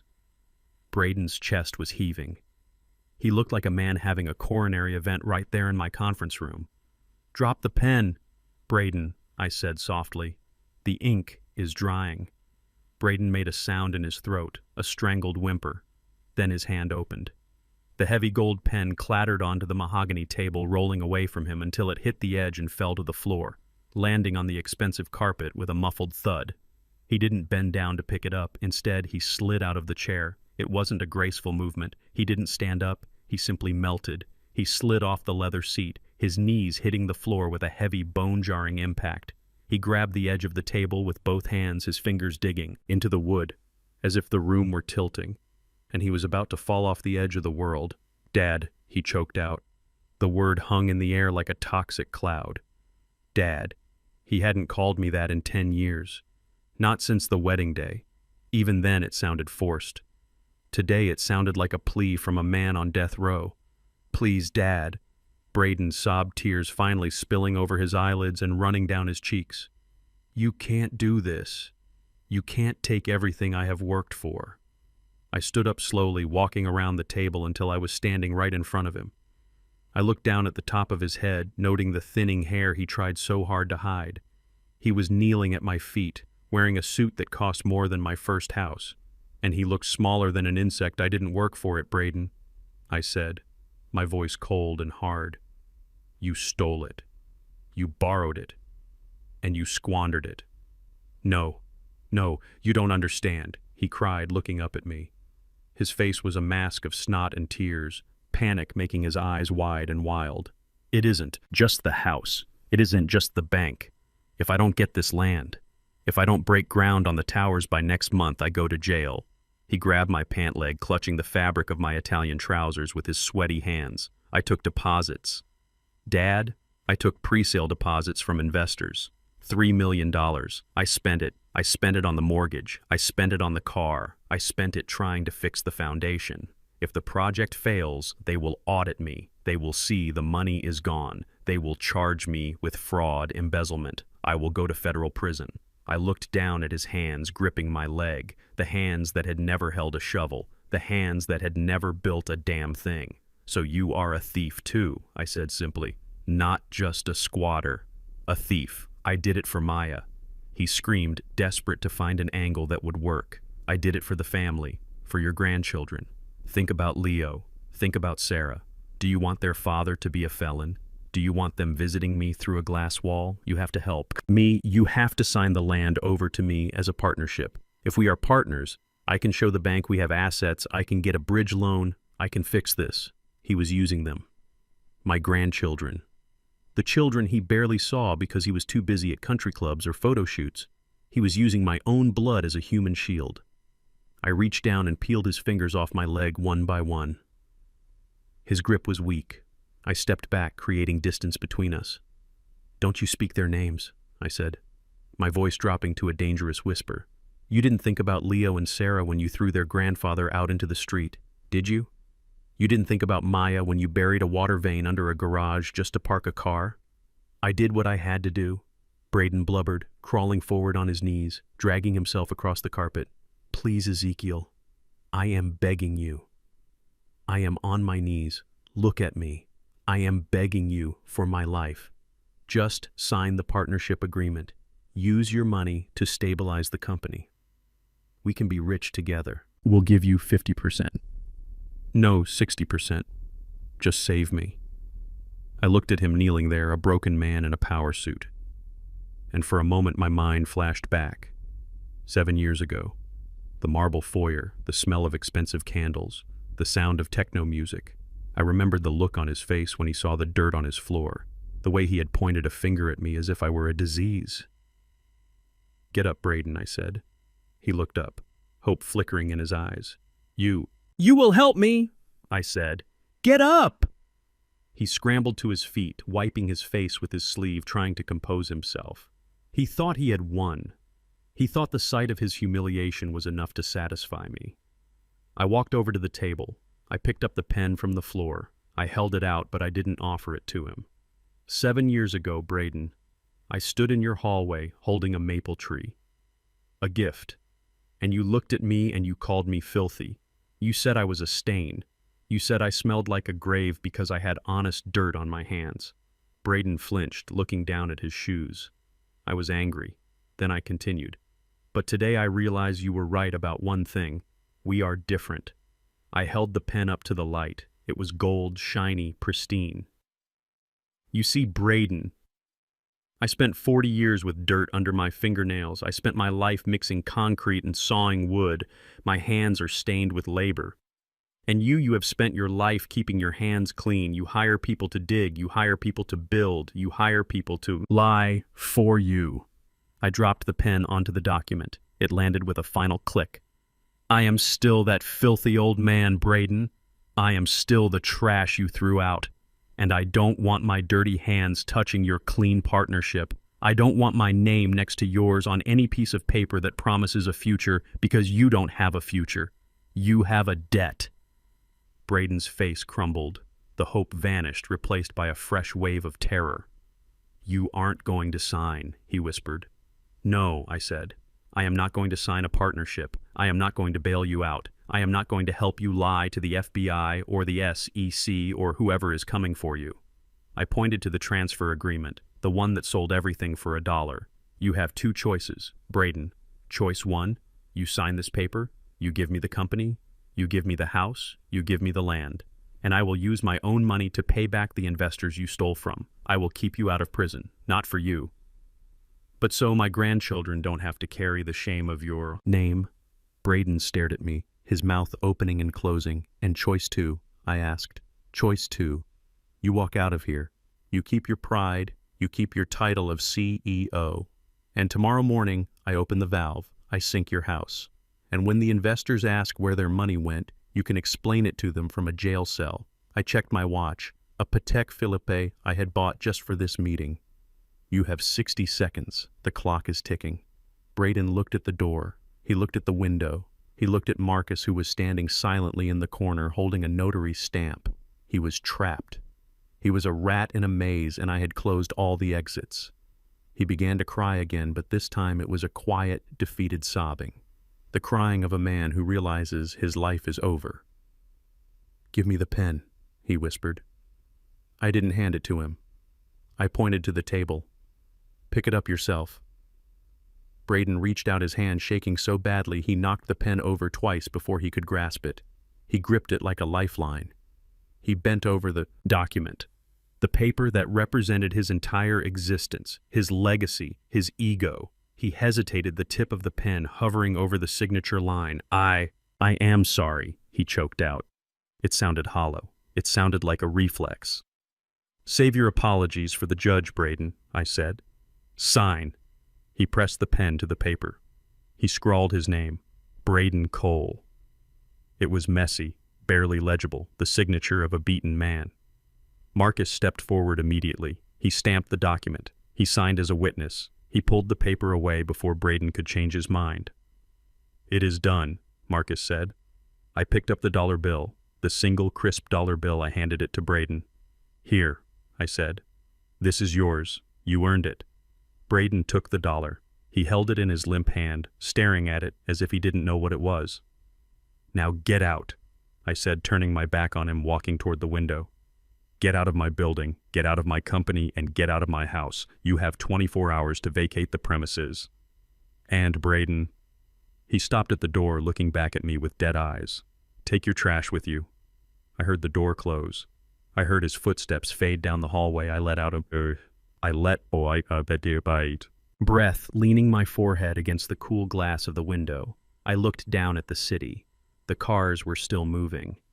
The world was still turning. I had won. I had taken back what was mine. I had destroyed the man who tried to destroy me. But as I stood there, 79 years old in an empty boardroom, I didn't feel triumph. I felt tired because the war was over, but the cleanup was just beginning, and the hardest part was yet to come, Maya. I thought the signing of the paper was the end. I thought watching Braden sell his soul for a dollar bill was the climax of this tragedy. But I was wrong. Braden Cole was a coward, and cowards always have one last move. They always have a human shield waiting in the wings. He hadn't just come to Chicago with a briefcase full of lies. He had brought a hostage. He stood by the door, holding the signed transfer agreement in one hand and his phone in the other. He wasn't leaving. He was looking at me with a twisted sort of desperation, a man who realizes the boat is sinking, so he decides to throw the cargo overboard to see if he can float. "She is downstairs," he said, his voice cracking. I froze. The air in the boardroom seemed to thicken, pushing against my chest. "Who is downstairs, Maya?" he whispered. "She came with me. She wanted to see the city. She wanted to shop while I did business. But I called her when I was in the lobby. I told her to come up. You brought my daughter here," I asked, my voice low and dangerous. "You brought her to watch you beg. I brought her because she is your daughter," Braden screamed suddenly, finding a reserve of manic energy. You won't hurt her. You might hate me, Ezekiel. You might want to destroy me, but you won't destroy her. If you sink the company, if you take the house, you are putting her on the street too. And I know you. You are too proud to let your little girl starve. He pressed the button on the intercom. Send her in, he barked. The heavy mahogany doors opened again, and there she was. I hadn't seen Maya in 7 years. The last time I saw her, she was standing in a marble kitchen wearing diamonds, looking away while her husband threw me out. She was 32, then vibrant, glowing with the arrogance of new money. The woman standing in the doorway now looked 50. She was wearing a designer coat, but it was a season old and I could see a missing button near the hem. Her hair, which used to be a glossy raven black, was dull, pulled back into a severe bun that highlighted the gaunt lines of her face. She was thin, too thin, the kind of thin that comes from skipping meals, not from the gym. Her eyes were shadowed, darting around the room with a nervous, frenetic energy, like a bird trapped in a house. "Daddy," she breathed. She didn't look at the view. She didn't look at the luxury office. She looked straight at me, and then she ran. She crossed the room in 3 strides and threw her arms around me. It wasn't a warm hug. It was a collision. She buried her face in my chest, sobbing, clutching the lapels of my suit as if I were a life raft in the middle of the ocean. "Daddy, I missed you so much," she cried. Her perfume smelled stale, like it had been applied to cover up the scent of fear. "I am so sorry. We looked for you." "We really did. Braden tried to find you." I looked over her head at Braden. He was standing by the window, smoothing his tie, nodding, encouraging her to lie. I stood rigid. I didn't hug her back. Not yet. My arms hung by my sides, heavy as lead. "Maya," I said softly. "Look at me." She pulled back, wiping her eyes with hands that were shaking. Her nails were bitten down to the quick. "Daddy, please," she said, the words tumbling out in a rush. "You have to help us. Braden told me everything. He told me you own the land. He told me you are ZMR. He said he made a mistake. He said he was disrespectful years ago and he is sorry. But you can't destroy us. Daddy, you can't." She grabbed my hands. Her palms were cold and clammy. "He is just stressed." "Daddy," she pleaded, looking at Braden with a terrifying desperation. "He is a visionary. He takes risks. Sometimes he takes big risks, but he does it for us. He has just died. He didn't mean to hurt anyone.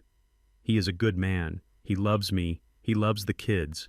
We are just in a tight spot. If you sign the partnership, if you give him the land, we can fix everything.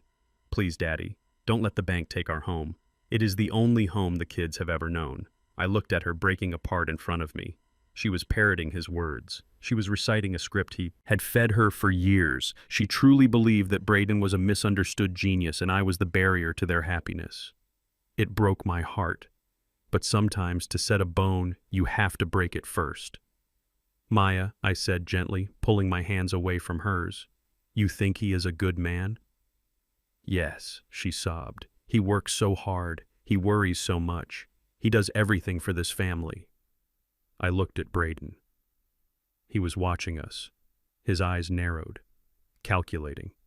He thought he had won. He thought the tears of his wife would wash away his sins. "Marcus," I said without looking away from my daughter. The file Marcus stepped forward silently. He placed a black folder on the table. It wasn't the geological survey. It wasn't the deed. It was a financial forensic report. I picked it up. "I felt the weight of it, Maya," I said. "Braden told you the company is broke, right? He told you the market turned against him." She nodded, sniffing. "Yes, the economy, the interest rates." I opened the folder. "The company is broke. Maya, because Braden stole the—" "Money lies," Braden shouted, starting to move toward us. "That is confidential corporate data. You can't show her that." "Stay back!" I roared. My voice echoed off the glass walls, stopping him in his tracks. I turned the folder toward Maya. "Look at this," I commanded. She looked down, confused. Her eyes scanned the columns of numbers. "What is this?" she asked. "This is a list of wire transfers," I explained, pointing to the dates. Over the last 3 years, while you were borrowing money from your friends to buy groceries, while you were maxing out your credit cards to keep the lights on in that sinking mansion. Braden was moving money. I flipped the page. $2 million. Maya moved to an offshore account in the Cayman Islands, an account named BC Holdings, not Cole Family Trust, not Maya and Braden, just Braden. Maya looked up, her face pale, but maybe he was saving it, maybe it was a rainy day fund. I flipped another page. This page had photographs in this, I said, pointing to a picture of a sleek, modern condo overlooking the ocean. This is the rainy day fund. It is a penthouse in Miami South Beach, purchased 18 months ago. Cash. Maya stared at the photo. She touched the glossy paper. We don't have a house in Miami, she whispered. You don't, I corrected. He does. I flipped to the next page. This one hurt the most. This one was the knife in the gut, and he doesn't go there alone. Maya. The photos were clear. They were taken by a private investigator I had hired 6 months ago. They showed Braden on the balcony of the Miami penthouse. He was holding a drink, he was laughing, and he had his arm around a woman. She was young, maybe 22, blonde, fit, everything. Maya used to be before Braden drained the life out of her. Maya stopped breathing. She stared at the woman in the picture. She stared at Braden's hand resting possessively on the woman's waist. Her name is Tiffany, I said, my voice flat. She is an Instagram model. Braden has been paying her rent, her car lease, and her credit card bills for 2 years, using the money investors gave him for the Cole Towers project. Maya made a sound, a low keen of animal pain. She looked at the numbers. She saw the transfers, $5,000 to Tiffany, $10,000 to Tiffany. Meanwhile, Maya was wearing a coat with a missing button. It gets worse, I said mercilessly. I had to burn the illusion completely. I turned to the final section of the report. Look at the debt. Maya, look at the loans for the Georgia estate. Look at the credit lines for the business. She looked. Her eyes widened in horror. They are in my name, she whispered. Yes, I said. Braden put the assets, the cash, the Miami condo, the Cayman account in his name. But the debt, the mortgages, the liability, the risk, he put all of that in your name. He forged your signature on some documents and coerced you into signing others, claiming they were routine tax forms. I slammed the folder shut. He didn't bring you here to save the family, Maya. He brought you here because he knows that when this house of cards falls, you are the one who is going to be buried under the rubble. He set you up to take the fall. He prepared a parachute for himself and he strapped an anchor to your back. The room was silent except for the hum of the air conditioning. Maya turned slowly, very slowly to face her husband. Braden was standing by the window. His face was pale, but he wasn't crying. He looked annoyed. He looked like a man whose scheme had been exposed and he was just calculating the next move. Is it true? Maya asked. Her voice was barely a whisper. Wasn't the voice of a victim anymore? It was the voice of a woman waking up from a 7-year coma. Braden sighed. He adjusted his cufflinks. Maya, baby, look. Your father is manipulating the data. He is taking things out of context. The Miami apartment is an investment property. It is for the business. And Tiffany, she is just a consultant. She is an interior designer. It is strictly professional. A consultant, Maya repeated. She looked down at the photo of the woman sitting on Braden's lap. You told me we couldn't afford a tutor for Leo, she said, her voice rising, shaking with a sudden violent fury. You told me we had to cut back on groceries. You told me I was spending too much money at Target and you were buying penthouses in Miami. Braden threw up his hands. I was doing it for us, he screamed. It was a hedge. If the Georgia project failed, we needed a backup plan. I was protecting our future. Our future, Maya screamed. You put the debt in my name. You put the risk on me. You made me beg my father to save us while you had $2 million sitting in an island account. She lunged at him. It wasn't a graceful move. She clawed at his face, her fingernails leaving red streaks down his cheek.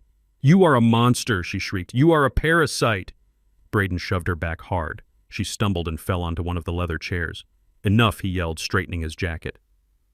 You are hysterical. You are just like your father. Emotional, irrational. You don't understand finance. I stepped forward, then stepping between them. I understand finance, Braden, I said, cold as ice. And I understand leverage. I picked up the signed transfer agreement, the one he had sold for $1. You signed this, I said. You transferred the company to me. That means I own the assets, but I also own the right to audit the books I looked at. Marcus, call the FB. I tell them we have a case of corporate embezzlement, wire fraud, and identity theft. And tell them the perpetrator is currently in my office. Braden's eyes bulged. No, he gasped. You promised? You said if I signed you would keep me out of jail. I lied, I said simply. Just like you lied to my daughter for 7 years. I looked at Maya. She was sitting in the chair, staring at her husband as if he were a stranger. She looked old, she looked broken, but her eyes were clear. The fog was gone. I'm sorry, Maya, I said gently. I couldn't save your marriage, but I can save you from the debt. I pointed to the door. Get out, Braden. Wait in the lobby for the authorities, and don't you dare look at my daughter again. Braden looked at me. He looked at Maya. The woman who had worshipped him for a decade turned her head away, refusing to acknowledge his existence. He was alone. He turned and walked out the door. His shoulders slumped. The fight gone. He was a man with $1 in his pocket and a prison sentence in his future. I walked over to Maya and put my hand on her shoulder. She leaned into me, and for the first time in 7 years she really hugged me. She wept not for him, but for the time she had lost. It is okay, baby girl, I whispered. We are going to fix this. We are going to rebuild. It starts today. The air in the boardroom was toxic, filled with the stench of exposed lies and the remnants of a marriage that had just died on the floor. Braden stood alone near the window, his chest heaving, his eyes darting between me and the sobbing form of my daughter. He looked like a cornered rat, realizing that the trap had no exit, but his arrogance, that fatal flaw that had defined his entire life, refused to let him accept defeat. He straightened his jacket, smoothing the lapels with trembling hands. He took a deep breath, trying to summon the ghost of the CEO he pretended to be fine. Braden spat, his voice shaking with a mix of rage and fear. You exposed me, you showed her the pictures, you humiliated me in front of my wife. Are you happy now, Ezekiel? Is your petty revenge complete? Because if it is, we have business to conclude. He walked back to the table, avoiding Maya's gaze. He looked at the torn pieces of his original contract scattered on the floor, then looked at me with a sneer. You have had your fun, have. Braden said, trying to regain control. Now let's talk reality. You own the land, you own the water rights. You have me over a barrel, I admit it, so name your price.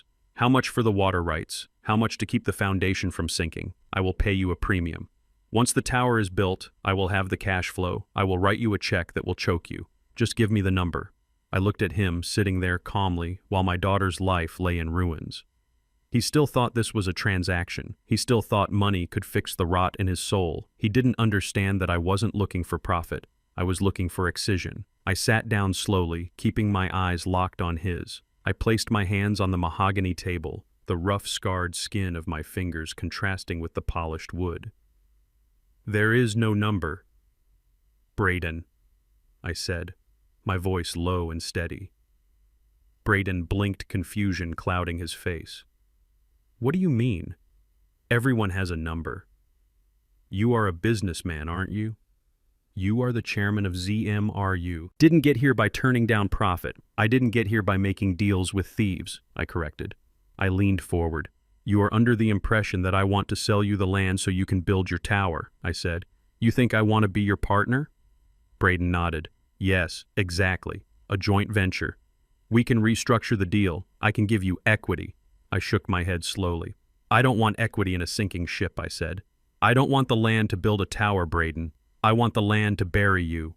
The color drained from his face again. I am not selling you the land, I continued. I am not selling you the water rights. The valve stays closed or it opens, depending on my mood. The tower will never be built. The project is dead. Braden slammed his hand on the table. You can't do that, he screamed. You can't kill the project. I have investors. I have loans. If the tower doesn't go up, I lose everything. Exactly. I said. I reached into my folio and pulled out a new document. It was a single page, simple and brutal. Here is my offer, I said, sliding it across the table. Braden looked at it, reading the text frantically. This is a purchase agreement, he stammered. It is. I confirmed I am offering to buy Cole Luxury Living. The entire company, every asset, every liability, every piece of equipment, and every share of stock. Braden looked up, his eyes wide. You want to buy my company? I do. For how much, he asked, hope flickering in his eyes like a dying candle. If he sold, he could pay off his debts. He could run away to Miami with his mistress. He thought I was offering him a golden parachute. I reached into my pocket and pulled out a single crumpled dollar bill. I smoothed it out on the table, placing it on top of the document. $1, I said. The room went silent. The hum of the city outside seemed to fade away. Braden stared at the dollar bill as if it were a venomous snake. $1, he whispered. Is this a joke? It is not a joke, I said. It is a mercy. The company is worthless, Braden. It is drowning in debt. The assets are leveraged to the hilt. The reputation is toxic. The only thing of value is the land. And we already control that I am buying a corpse. I pointed to Maya, who was still sitting in the corner watching us with hollow eyes. But there is a condition. I said. I tapped the paper. If you sell me the company for $1, I will assume all corporate debts. I will pay off the bank. I will pay back the investors you defrauded. And most importantly, I will absolve Maya of all personal guarantees. The loans you tricked her into signing, I will pay them. She walks away. Clean. She keeps the car. She keeps her dignity, and she owes nothing. Braden looked at Maya, then back at the dollar. And me? He asked, his voice trembling. What do I get? I looked him dead in the eye. You get the dollar, I said, and you get to stay out of prison for today. You walk away, Braden. You leave this city. You leave my daughter. You leave my grandchildren. You disappear. If you sign this, I won't hand the fraud evidence to the FBI immediately. I will give you a 24-hour head start. Braden stared at me, his mouth opening and closing like a fish on a dock. The insult was too much for his ego to handle. He was Braden Cole, the visionary, the tycoon. And this dirty old man in a suit was offering him pocket change for his empire. No, he screamed. He swept his arm across the table, sending the papers and the dollar bill flying. They fluttered to the floor like dead leaves. I won't do it, he yelled, his face turning a violent shade of purple. I won't sign. This is robbery. This is coercion. I will sue you. I will sue you for everything you have. He paced the room frantically, pointing a shaking finger at me. You think you can bully me? I have lawyers. I have connections. I will claim duress. I will tell the court you trapped me. I will tell them you manipulated the water table. That is eco-terrorism. I will bury you in litigation for the next 10 years. You have no money for lawyers, Braden, I said calmly, picking up the dollar bill from the floor. You have no friends left. The moment I release that audit report, no lawyer in this city will touch you. I don't care, he shrieked, spittle flying from his lips. I will fight you. I will burn this whole building down before I let you take my company for $1. You are nothing. You are just a glorified carpenter. You are dirt. He was losing it completely. The mask of sanity had slipped. The primal, violent narcissist underneath was exposed. He lunged. It happened fast. He scrambled over the conference table, scattering the remaining pens and notepads. His eyes were wild, his hands reaching for my throat. He wanted to squeeze the life out of the man who had exposed him. You old bastard, he screamed, grabbing my lapels. I will kill you, Maya screamed. I didn't flinch. I didn't move. I just looked at him with pity. Before his fingers could tighten around my neck, a massive hand clamped down on his shoulder.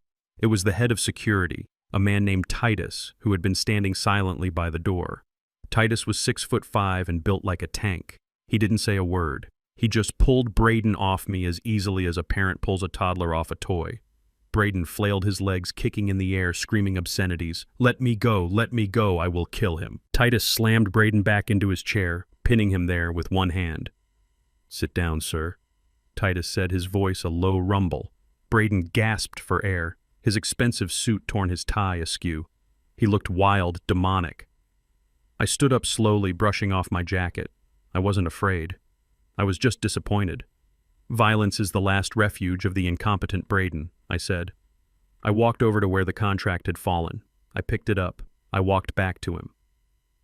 You talk about suing me. You talk about fighting. But you are forgetting one thing. I leaned in close, my face inches from his. You are building on my water, Braden. And right now, it is starting to rain.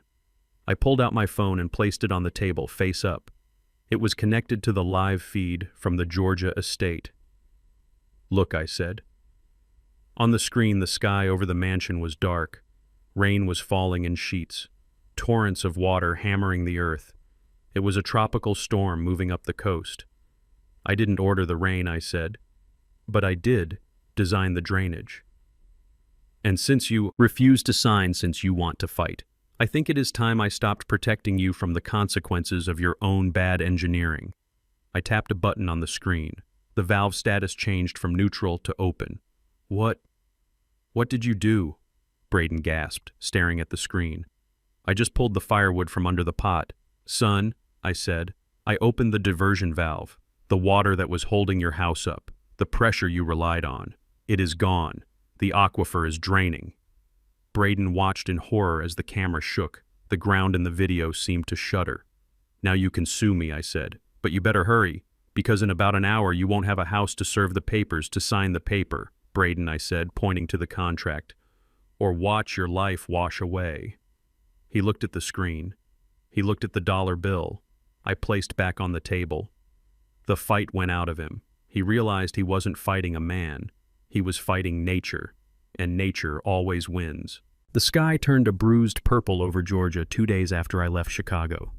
It was the kind of color that makes birds stop singing and makes the hair on your arms stand up. I stood on the edge of lot number 4, my boots planted firmly in the soil I had tested and treated. The ground beneath me was solid. It was reinforced with the chemical compound I had invented. It was anchored by the deep roots of the pines I had refused to cut down. But 50 yards away across the property line, the world was a different story. It started with the rain. It wasn't a gentle shower. It was a deluge. A tropical depression had stalled over the county, dumping 6 inches of water in 12 hours. To a normal house built on a proper foundation, this would have been an inconvenience. To Braden's estate built on a capped aquifer and liquefying clay, it was a death sentence. I watched from under the brim of my hat. The rain was coming down in sheets, looking like gray curtains sweeping across the valley Braden had hired. A crew of desperate laborers. They were running around the perimeter of the mansion, stacking sandbags, trying to divert the water. But they were trying to stop a hemorrhage with a Band-Aid. They were fighting surface water, but the real enemy was underground. You see, when I opened the valve in Chicago, I drained the pressure that was artificially holding up the hill. The water table dropped. The clay, which had been saturated for 7 years, suddenly had nothing to support it. And then the fresh rain came pouring down, turning the topsoil into a heavy, wet soup. Gravity took over. It started with a sound. It wasn't a crash. Not yet. It was a low, mournful groan that seemed to come from the belly of the earth. It sounded like a whale dying. It was the sound of steel rebar stretching beyond its yield point. The workers stopped stacking sandbags. They looked at each other, eyes wide, and backed away. Then came the pop. It sounded like a gunshot, a loud, sharp crack that echoed off the valley walls. I saw a window on the 2nd floor of the mansion suddenly shatter. The glass exploded outward, showering the patio below with diamond shards. The frame had twisted. The house was moving. Braden ran out of the back door. He was wearing a yellow raincoat, screaming at the workers. "Don't stop!" he yelled, waving his arms like a conductor of chaos. "Keep stacking. Put the bags against the north wall. Shore it up, sir," the foreman shouted back, backing away toward the driveway.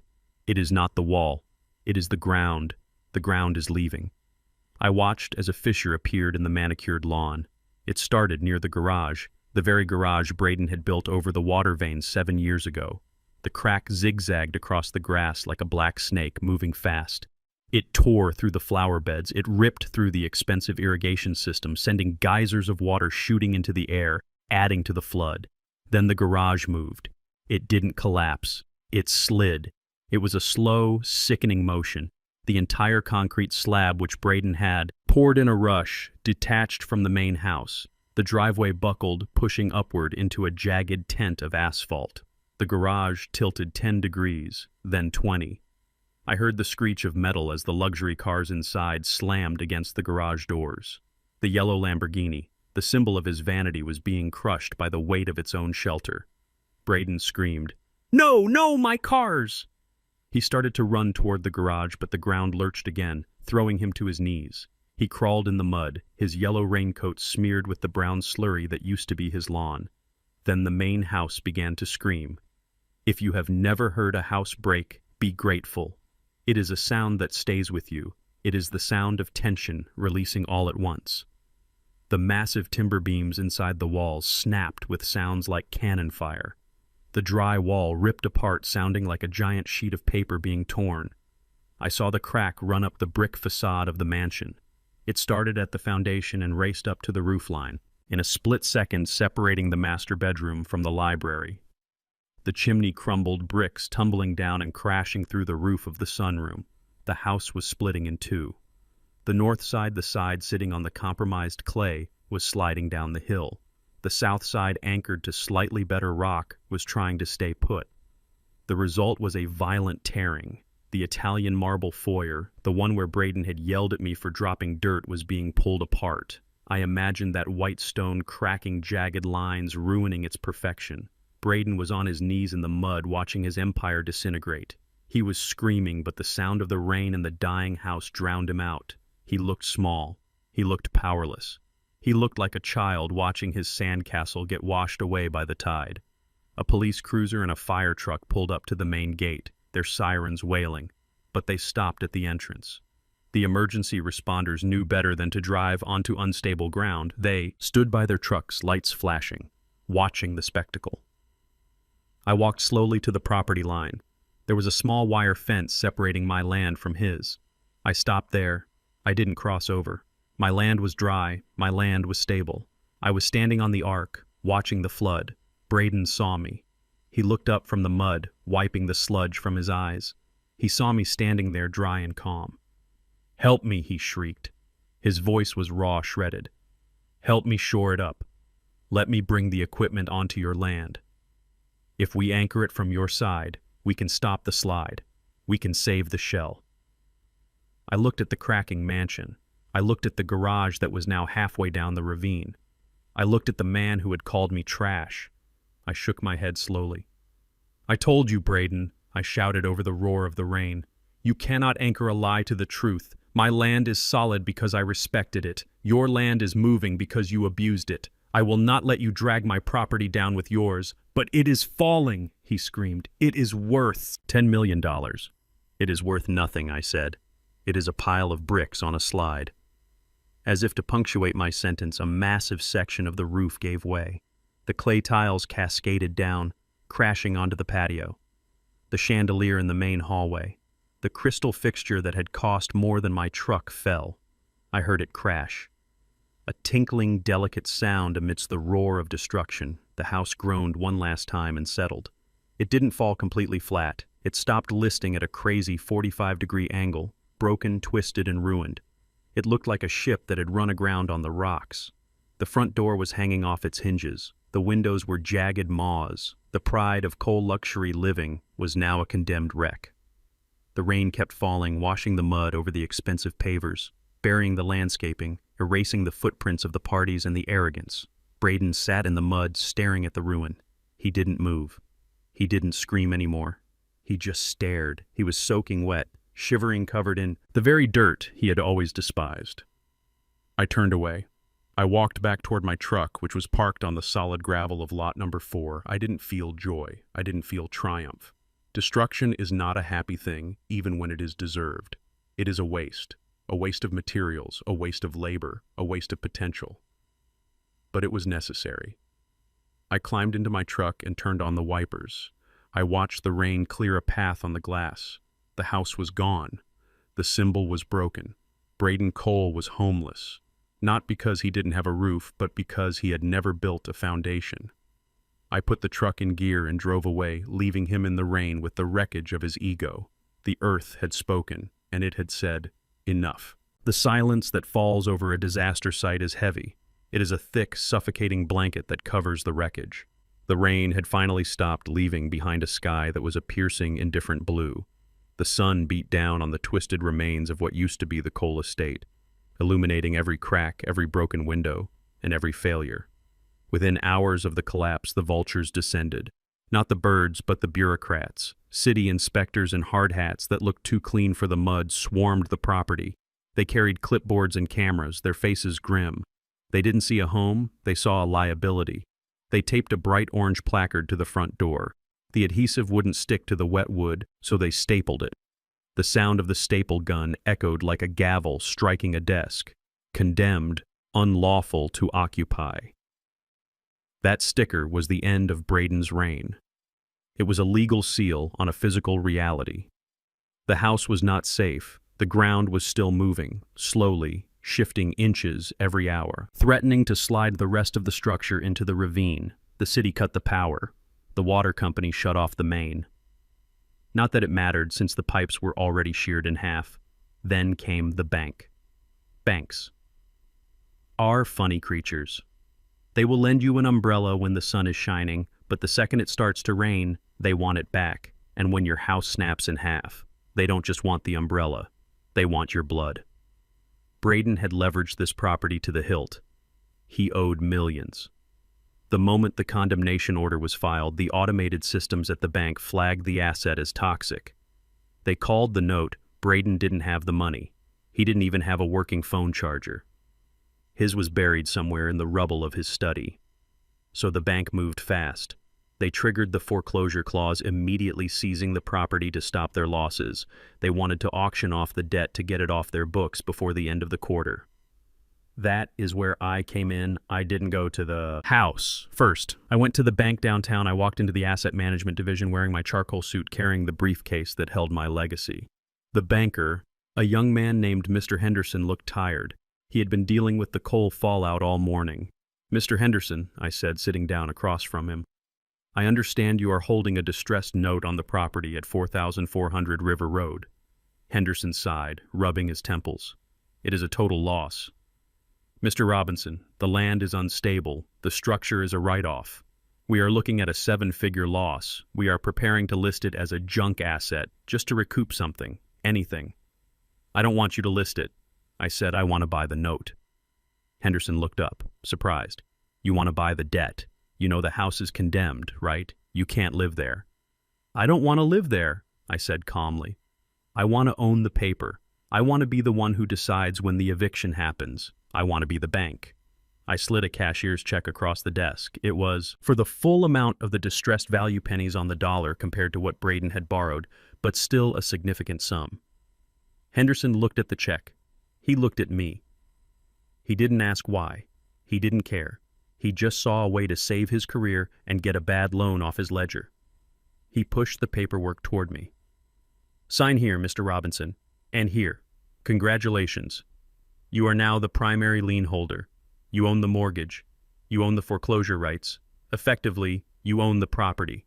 I signed my name, Ezekiel Robinson." The pen moved smoothly across the paper.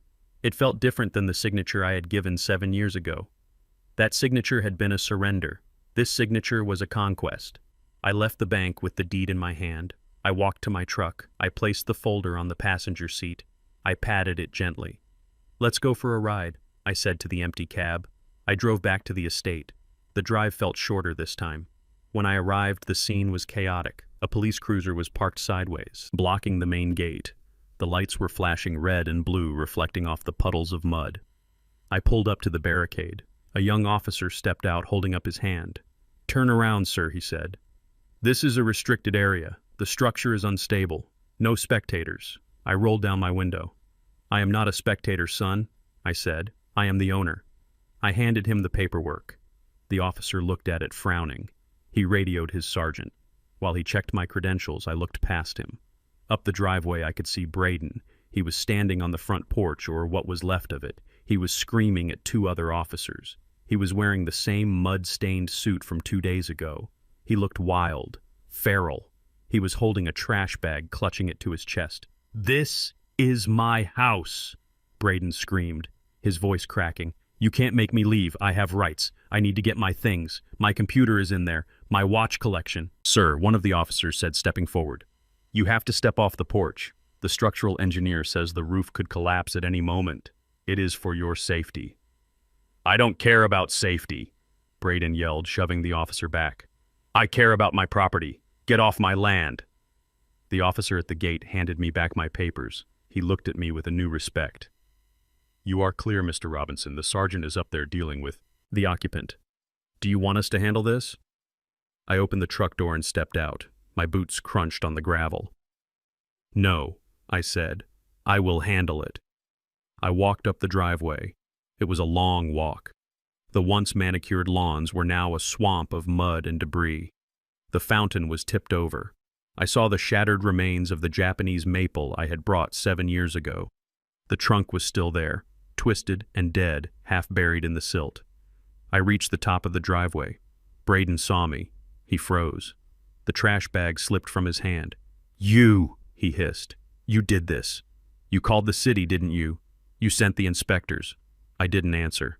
I walked past the police officers who parted to let me through.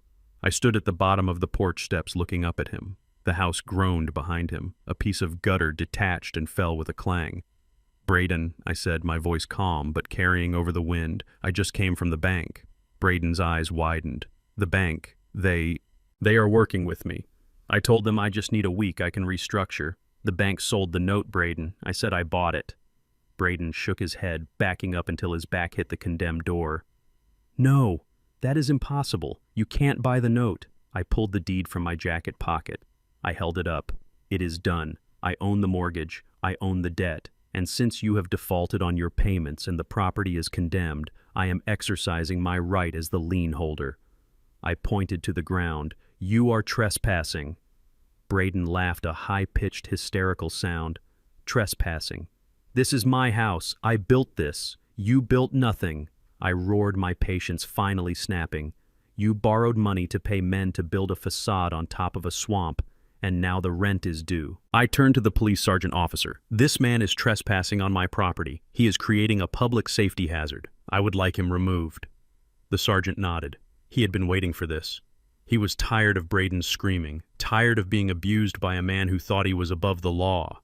"Mr. Cole," the sergeant said, putting a hand on his holster, "you need to come with us now, or we will arrest you for disorderly conduct and trespassing." Braden looked at the sergeant, then at me. He looked at the house that was literally falling down around his ears. He looked at the wreckage of his life. "No," he whispered. "No." He tried to run back into the house. He grabbed the handle of the front door, shaking it violently. "My things, my life. It is all in there." The sergeant moved fast. He grabbed Braden by the arm and spun him around. Braden took a swing. It was a weak, flailing punch, but it was enough. "That's it," the sergeant yelled. He swept Braden's legs. Braden hit the muddy porch with a thud. The sergeant wrestled his arms behind his back. I heard the click of handcuffs. Braden screamed. It wasn't a scream of pain. It was a scream of a man whose ego was being amputated. He was hauled to his feet. Mud covered his face. His expensive suit was ruined. He looked at me, his eyes filled with hate and tears. "You promised," he shouted. "You said I could walk away. You said I got $1." I walked up the steps until I was eye level with him. "I offered you a deal in the boardroom, Braden. I offered to let you walk away with dignity if you signed the paper, but you refused. You chose to fight nature. You chose to fight me. And when you fight the earth, you lose." I reached into my pocket and pulled out the $1 bill I had tried to give him days ago. I tucked it into the breast pocket of his muddy jacket. "You still get the $1, I said, "because I am a man of my word even if you aren't. Take him away, Sergeant." The officers marched him down the steps. He was kicking and sobbing, dragging his feet, leaving long furrows in the mud. He was hauled toward the squad car, stuffed into the back seat like a common criminal. I stood on the porch of the ruined house. I looked out over the valley. The rain had stopped. The sun was beginning to set, casting long shadows across the broken land. I was the owner of a pile of rubble. I was the master of a disaster. But as I watched the police car drive away, lights flashing, fading into the distance, I felt a weight lift off my shoulders. The land was mine again. It was broken. Yes, it was scarred, but it was mine, and I knew how to fix broken things. I turned and looked at the house. I didn't see a mansion. I saw raw materials. I saw wood that could be salvaged. I saw stone that could be repurposed.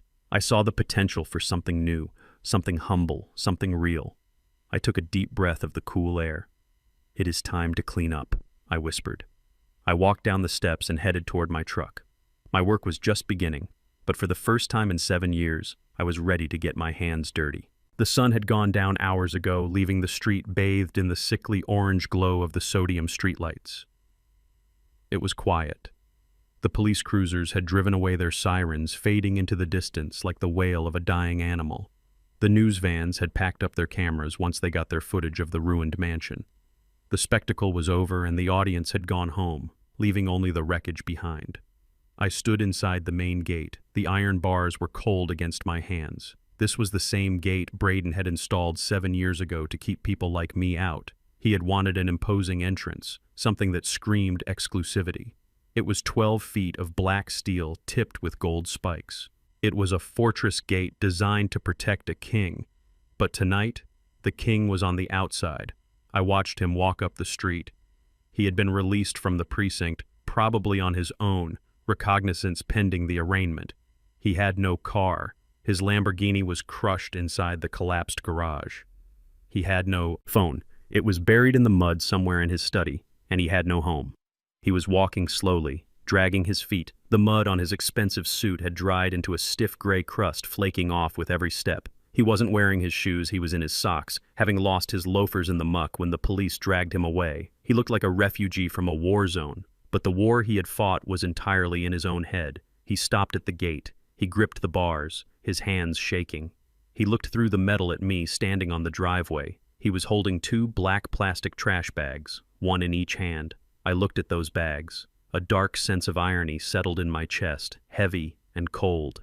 7 years ago, I had walked down this same driveway carrying a duffel bag while he shouted at me to take my trash with me. Now here he was, holding his entire life in a hefty bag. "Ezekiel," he rasped. His voice was gone shredded from hours of screaming. It was a broken whisper. "Let me in," he said. "It is cold out here." Didn't move. I didn't reach for the keypad to open the gate. I just stood there, my boots planted firmly on the gravel, looking at the man who had tried to erase me. "Go away, Braden," I said softly. "The property is condemned. It is unsafe, and you are trespassing. Please," he begged, leaning his forehead against the cold bars. "I have nowhere to go." The bank froze my cards. Maya won't answer the hotel phone, I think. I think she left me. I have nothing, Ezekiel. Just these bags. The police let me take some clothes from the trunk of the squad car before they towed it. That is it. That is all I have. He lifted the trash bags slightly as if to show me his inventory. A few shirts, a pair of gym shorts, maybe a toothbrush. It was a pathetic collection for a master of the universe. I looked at him, and for a fleeting second I felt pity.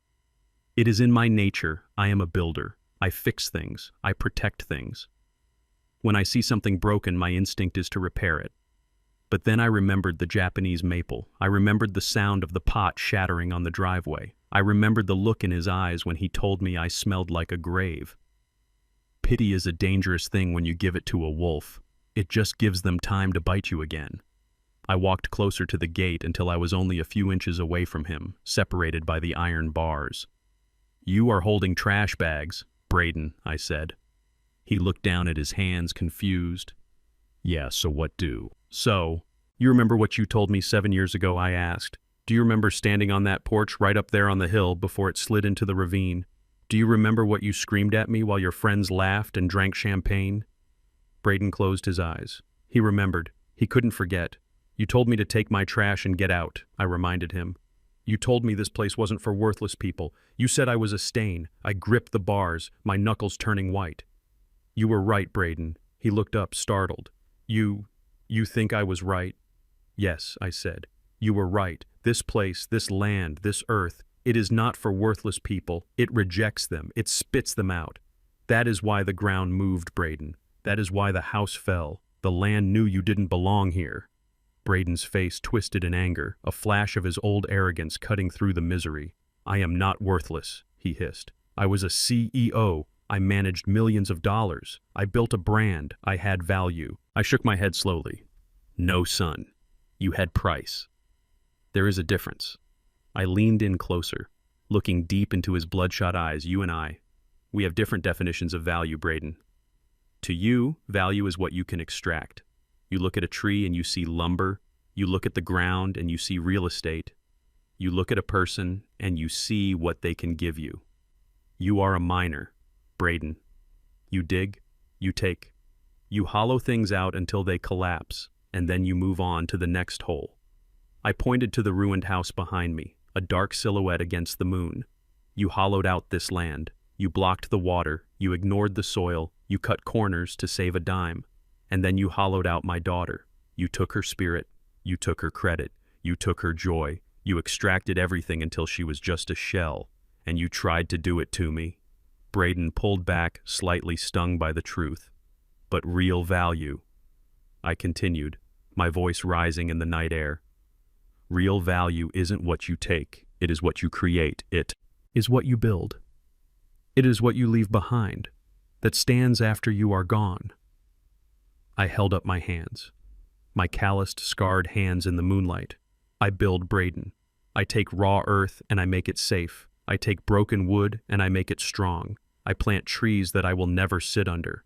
I create foundations that hold up the world. That is value. Value is service. Value is production. Value is leaving the place better than you found it.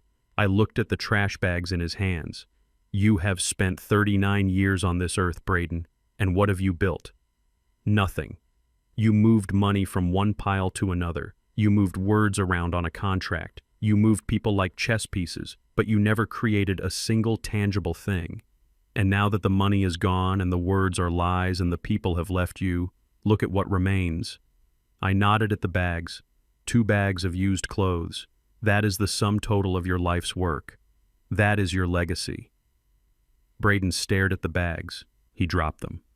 The plastic tore on the gravel, spilling a silk tie onto the dirty road. It isn't fair, he whispered, tears streaming down his face again.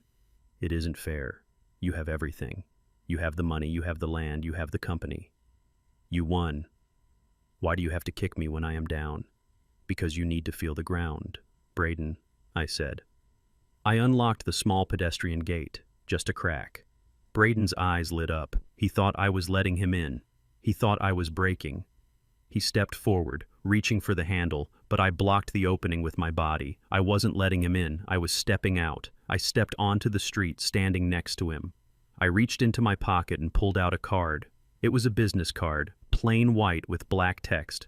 I am not going to give you a room, Braden. I am not going to give you money, and I am certainly not going to give you my daughter back. I handed him the card. This is the address of a shelter in downtown Atlanta. I built it 3 years ago. It has a strong foundation. The roof doesn't leak. It is warm. They serve a hot meal at 6 a.m. Braden looked at the card with disgust. A shelter. You want me to go to a homeless shelter? I want you to start over, I said. I want you to understand what it feels like to start from zero, because that is where you are. Zero, you are at the bottom of the pit. You dug. I turned back to the gate. I stepped inside and locked it behind me. The click of the heavy deadbolt was final. It was the sound of a book closing. Ezekiel Braden shouted, grabbing the bars again. Don't leave me here. It is night. I am afraid. I looked at him one last time. Fear is good, Braden. Fear makes you pay attention. Fear teaches you to respect the storm. I started walking up the driveway toward the darkness of the property, toward the spot where I would park my truck and sleep for the first time in 7 years on my own land. But I didn't finish the job. Did I? Braden yelled after me. You forgot one thing. You forgot the trash. He kicked the bags he had dropped. You forgot the trash. I stopped. I didn't turn around. I just called back over my shoulder, my voice carrying through the cool night air. I didn't forget it, Braden. The trash is outside the gate, right where it belongs. I kept walking. I heard him scream a wordless howl of rage and impotence that faded into the night silence. I didn't look back. I walked up the hill, past the broken fountain, past the ruined garage. I walked to the spot where the guest cottage used to stand. It was just a muddy pit now filled with water, the very water that had brought down the house. I stood at the edge of the pit. I looked down at the dark water reflecting the stars. You were right, Braden, I whispered to the silence. You were right. I reached into my pocket and pulled out the small shard of the clay pot I had kept for 7 years, the piece of the pot that held the Japanese maple. I tossed it into the water. It made a small splash and sank. The debt is paid, I said. I walked back to my truck. I climbed in and locked the doors. I reclined. The seat I was sleeping in a truck again, just like that first night. But this time I wasn't homeless. This time I was home, and tomorrow I had work to do. There was a mess to clean up, and unlike Braden, I wasn't afraid of getting my hands dirty. I closed my eyes, and for the first time in 7 years, I slept without dreaming of revenge. The rain had stopped, but the mud was still deep when I pulled my truck into the parking lot of the Starlight Motel on the edge of town. It was a cheap place, the kind of place where the neon sign flickered and the sheets smelled of stale cigarettes and regret. This was where Maya had ended up. After Braden was arrested, after the bank seized the account, she had nowhere else to go. Her friends, the ones who drank her wine and swam in her pool, had stopped answering her calls the moment the news of the scandal broke. Wealth attracts parasites, but poverty is the ultimate repellent. I walked to room number 12 and knocked. The door opened slowly. Maya stood there wearing jeans and a t-shirt, her face scrubbed clean of makeup, holding my grandson Leo on her hip. Sarah was clinging to her leg, looking at me with big, scared eyes. Grandpa Leo whispered, reaching out his chubby arms. I took him, holding him close, smelling the baby shampoo and the fear. I looked at Maya. She looked exhausted. She looked broken. But for the first time in years, she looked real. Pack your things, Maya, I said. We are leaving. She nodded, wiping a tear from her cheek. Thank you, Daddy. I didn't know if you would come. I didn't answer. I just carried the boy to the truck. I helped them load their few bags. The drive was quiet. The kids fell asleep in the back seat, exhausted by the chaos of the last few days. Maya stared out the window, watching the familiar streets roll by. Where are we going? She asked softly. Are we going to a hotel? No, I said. Are we going to your apartment in Chicago? No. She looked at me, confused. Then, where, Daddy? We are going to work, I said. I drove them to the new site. It wasn't a mansion. It wasn't a luxury condo. It was an old warehouse on the industrial side of town that I had bought to serve as the headquarters for the restoration project of the estate. It was a massive brick building filled with lumber tools and the smell of sawdust. I had set up a small living quarters in the back, simple, clean, and safe. I parked the truck inside the bay doors. This is home for now, I said. Get the kids settled in the back. There is a kitchen, a bathroom, and bunk beds. It isn't the Ritz, but it is dry, and nobody can kick you out. Maya looked around at the stacks of timber and the bags of cement. She looked terrified. Daddy, I can't live here. It is a workshop. It is a sanctuary, I corrected. And it is free. But the food, the clothes, the diapers, you are going to have to earn those. I walked over to a workbench in the center of the room. On it lay a stack of old reclaimed oak beams. They were black with age, covered in grit and old varnish. They looked ugly, rough, and useless. I pointed to them.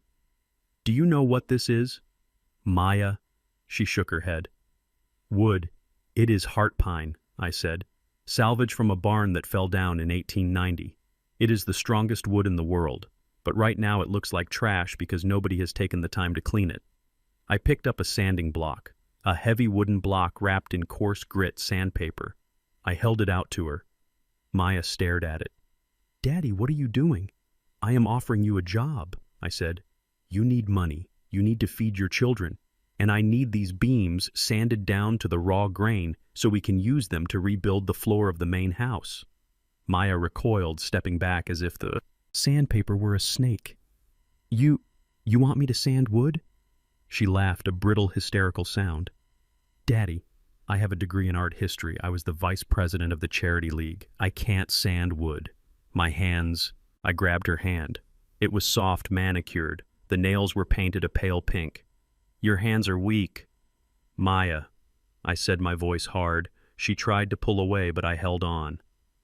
7 years ago, I stood in your hallway and your husband threw me out like garbage. He called me worthless, and you stood there. You watched. You heard him insult the man who raised you, the man who sacrificed everything for you, and you said nothing. Maya looked down, tears spilling onto her cheeks. I was scared, Daddy. I know, I said, softening my grip, but not letting go. Fear makes us silent. But silence is expensive, Maya. You paid for your silence with your dignity. You let him speak for you. You let him think for you. You let him sign your name to debts that destroyed your life. I let go of her hand. You lost your voice, Maya. And the only way to get it back is through your hands. I slammed the sanding block onto the timber. You want to eat. You sand. You want to buy shoes for Sarah. You sand. You want to remember who you are before you were Mrs. Braden Cole. You sand until your arms burn and your fingers bleed and you find the woman who used to live inside you. I turned and walked away toward my office. I didn't look back. I knew this was the hardest thing I had ever done. It would have been easy to give her money. I had millions. I could have set her up in a condo and let her drift. But that would have been the cruelty of a parent who wants to be liked rather than respected. I didn't want a dependent. I wanted a daughter. I sat in my office and watched her through the glass partition. For the first hour, she just stood there staring at the wood. She cried. She paced. She picked up her phone. Probably to call Braden before remembering he was in a holding cell. Probably to call a friend before remembering she had none. Then she looked at the back room where her children were sleeping. She looked at the sanding block. Slowly, painfully, she picked it up. She touched the wood gingerly. She took a swipe. It was weak, ineffectual. Harder. She whispered to myself, "Put your back into it, girl." She swiped again. A cloud of dust rose up. She coughed, waving it away. She looked at her clothes, her jeans getting dusty. She looked angry. Good, I thought. Use the anger. She started to scrub. The sound of the sandpaper on the wood echoed through the warehouse. Shh, shh, shh. It was the sound of friction. It was the sound of resistance. I watched her for 3 days. She hated me. She wouldn't speak to me during the breaks. She ate her sandwich in silence, staring at the wall. Her hands blistered. The blisters broke and bled. She taped them up and kept going. Her shoulders slumped with exhaustion. Her hair became a mess of tangles and sawdust. But the wood was changing. The black grime was peeling away. Underneath the rich amber grain of the heart, pine was starting to shine through. It was beautiful. Tight-grained and indestructible. It just needed someone to reveal it. On Friday afternoon, I walked out to her station. She was finishing the last beam. She was covered in sweat sawdust, coating her arms like a second skin. She didn't look like a socialite anymore. She looked like a worker. I stood there and watched her finish the stroke. She put the block down and wiped her forehead with the back of her hand, leaving a streak of dirt. "It is done," she said, her voice raspy. She didn't look for my approval. She just stated a fact. I ran my hand over the beam. It was smooth, warm, and alive. "It is good work, Maya," I said. I reached into my pocket and pulled out an envelope. Inside was cash, her wages. Calculated at $20 an hour. It wasn't a fortune, but it was fair. "Here," I said. "This is yours." She took the envelope. She opened it, counting the bills. Her hands were rough now. The nails broken the skin dry. $320, she said. I nodded. "It is enough for groceries. It is enough for diapers. And it is enough to open a savings account in your own name." Maya looked at the money. Then she looked at the wood she had restored. Then she looked and she at me. For the first time in 7 years, her eyes were clear. The fog of luxury, the haze of being Braden's trophy wife, was gone. "I earned this," she whispered. "You did," I said. "And nobody can take it from you. Braden can't sue you for it. The bank can't foreclose on it. It is yours." She clutched the money to her chest and started to cry. But these weren't the tears of a victim. They were the tears of relief. "Daddy," she said, looking at her ruined hands, "they hurt." "I know, baby," I said, taking her rough hand in mine and kissing the knuckles. "Pain tells you that you are alive, and calluses, they are just protection. They mean you can handle the friction of the world without breaking." She hugged me. Then, it was a fierce, strong hug. The hug of a woman who knows her own strength. She smelled of sweat and pine and sawdust. It was the best smell in the world. "I am sorry I didn't speak up, Daddy," she whispered into my shoulder. "I was so weak. You were never weak." "Maya," I said, stroking her dusty hair. "You were just asleep. And now you are awake." I pulled back and looked at her. "Tomorrow we start on the framing. You are going to learn how to swing a hammer, because we have a house to rebuild. And I can't do it alone." She nodded, wiping her face, smiling through the grime. "I will be here," she said. I watched her walk back to the living quarters to show her children what she had earned. I watched her walk with a new stride. Her head was up, her shoulders were back. Braden had tried to bury her just like he tried to bury the water. But he forgot that water always finds a way to the surface, and he forgot that my daughter was cut from the same cloth as me. She wasn't marble, she wasn't glass. She was heart, pine, tough, resilient, and ready to bear the weight of a new life. I turned off the lights in the warehouse, leaving only the security lamps glowing. The stack of restored wood shone in the dim light. We were just getting started. It took 2 years to finish the restoration of the estate, but it wasn't a restoration in the way Braden would have understood. We didn't restore the gold leaf on the crown molding. We didn't polish the marble floors until they looked like ice. We didn't bring in exotic plants that couldn't survive the Georgia climate. Instead, we stripped the house down to its bones. We exposed the brick. We pulled up the rotting carpet and laid down the heart pine beams that Maya and I had sanded by hand. We turned the ballroom into a workshop. We turned the library into a drafting room. And we turned the servants' quarters into dormitories. The sign on the front gate didn't say Cole Luxury Living anymore. We melted those iron letters down and used the metal to reinforce the new gate. The new sign was carved from solid oak, simple and unpretentious. It read, "The Robinson Institute of Trade and Craft." It was a school, a place for kids who were like I used to be. Kids with calloused hands and empty pockets, but heads full of dreams. Kids who had been told by society that they were worthless because they didn't want to sit in a cubicle. I hired Marcus to teach architecture. I hired retired electricians, plumbers, and masons to pass on their skills. And I hired Maya to run the administration. She didn't wear designer dresses anymore. She wore jeans and work boots. And she commanded respect not because of her last name, but because she showed up early and stayed late. I stood on the balcony of what used to be the master bedroom looking down at the lawn.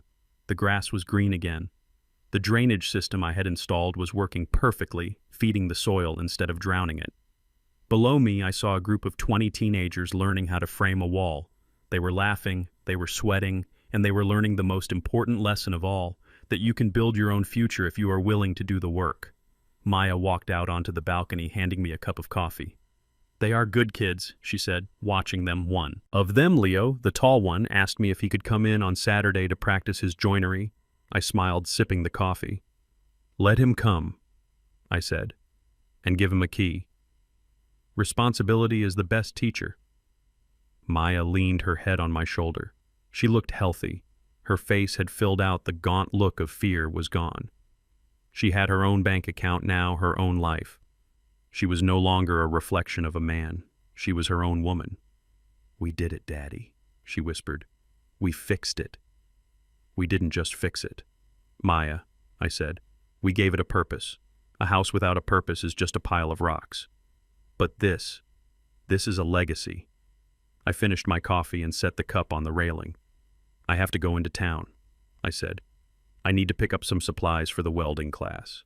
I walked down to the driveway. My old Ford truck was parked there next to the shiny new vans we had bought for the school. I chose the Ford.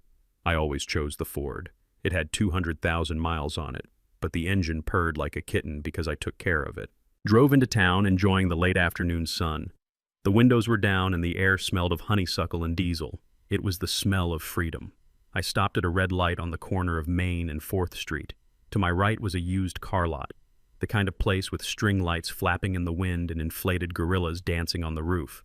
The sign said, "Bargain Motors. Bad credit. No problem." I glanced over idly, watching the salesman sharking around the lot looking for victims. And then I saw him.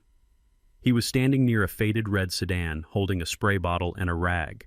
He was wearing a cheap polyester suit that didn't fit right, the pants too short, the jacket too tight across the shoulders. His hair was thinning, no longer dyed, and he looked tired. He looked 20 years older than his age. It was Braden. The light was still red, so I watched. A heavy-set man in a short-sleeved dress shirt stormed out of the sales office. He was pointing at the ground, screaming. I couldn't hear the words through the glass, but I could read the body language. The boss was pointing at a muddy footprint on the showroom tile. Braden's footprint. Braden looked down at his shoes.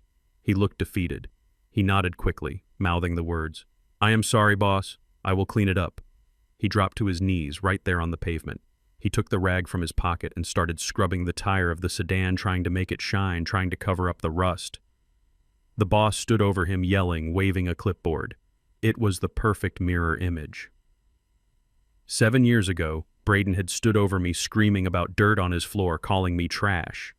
Now he was the one on his knees trying to wipe away the grime, desperate to keep a job that paid him peanuts.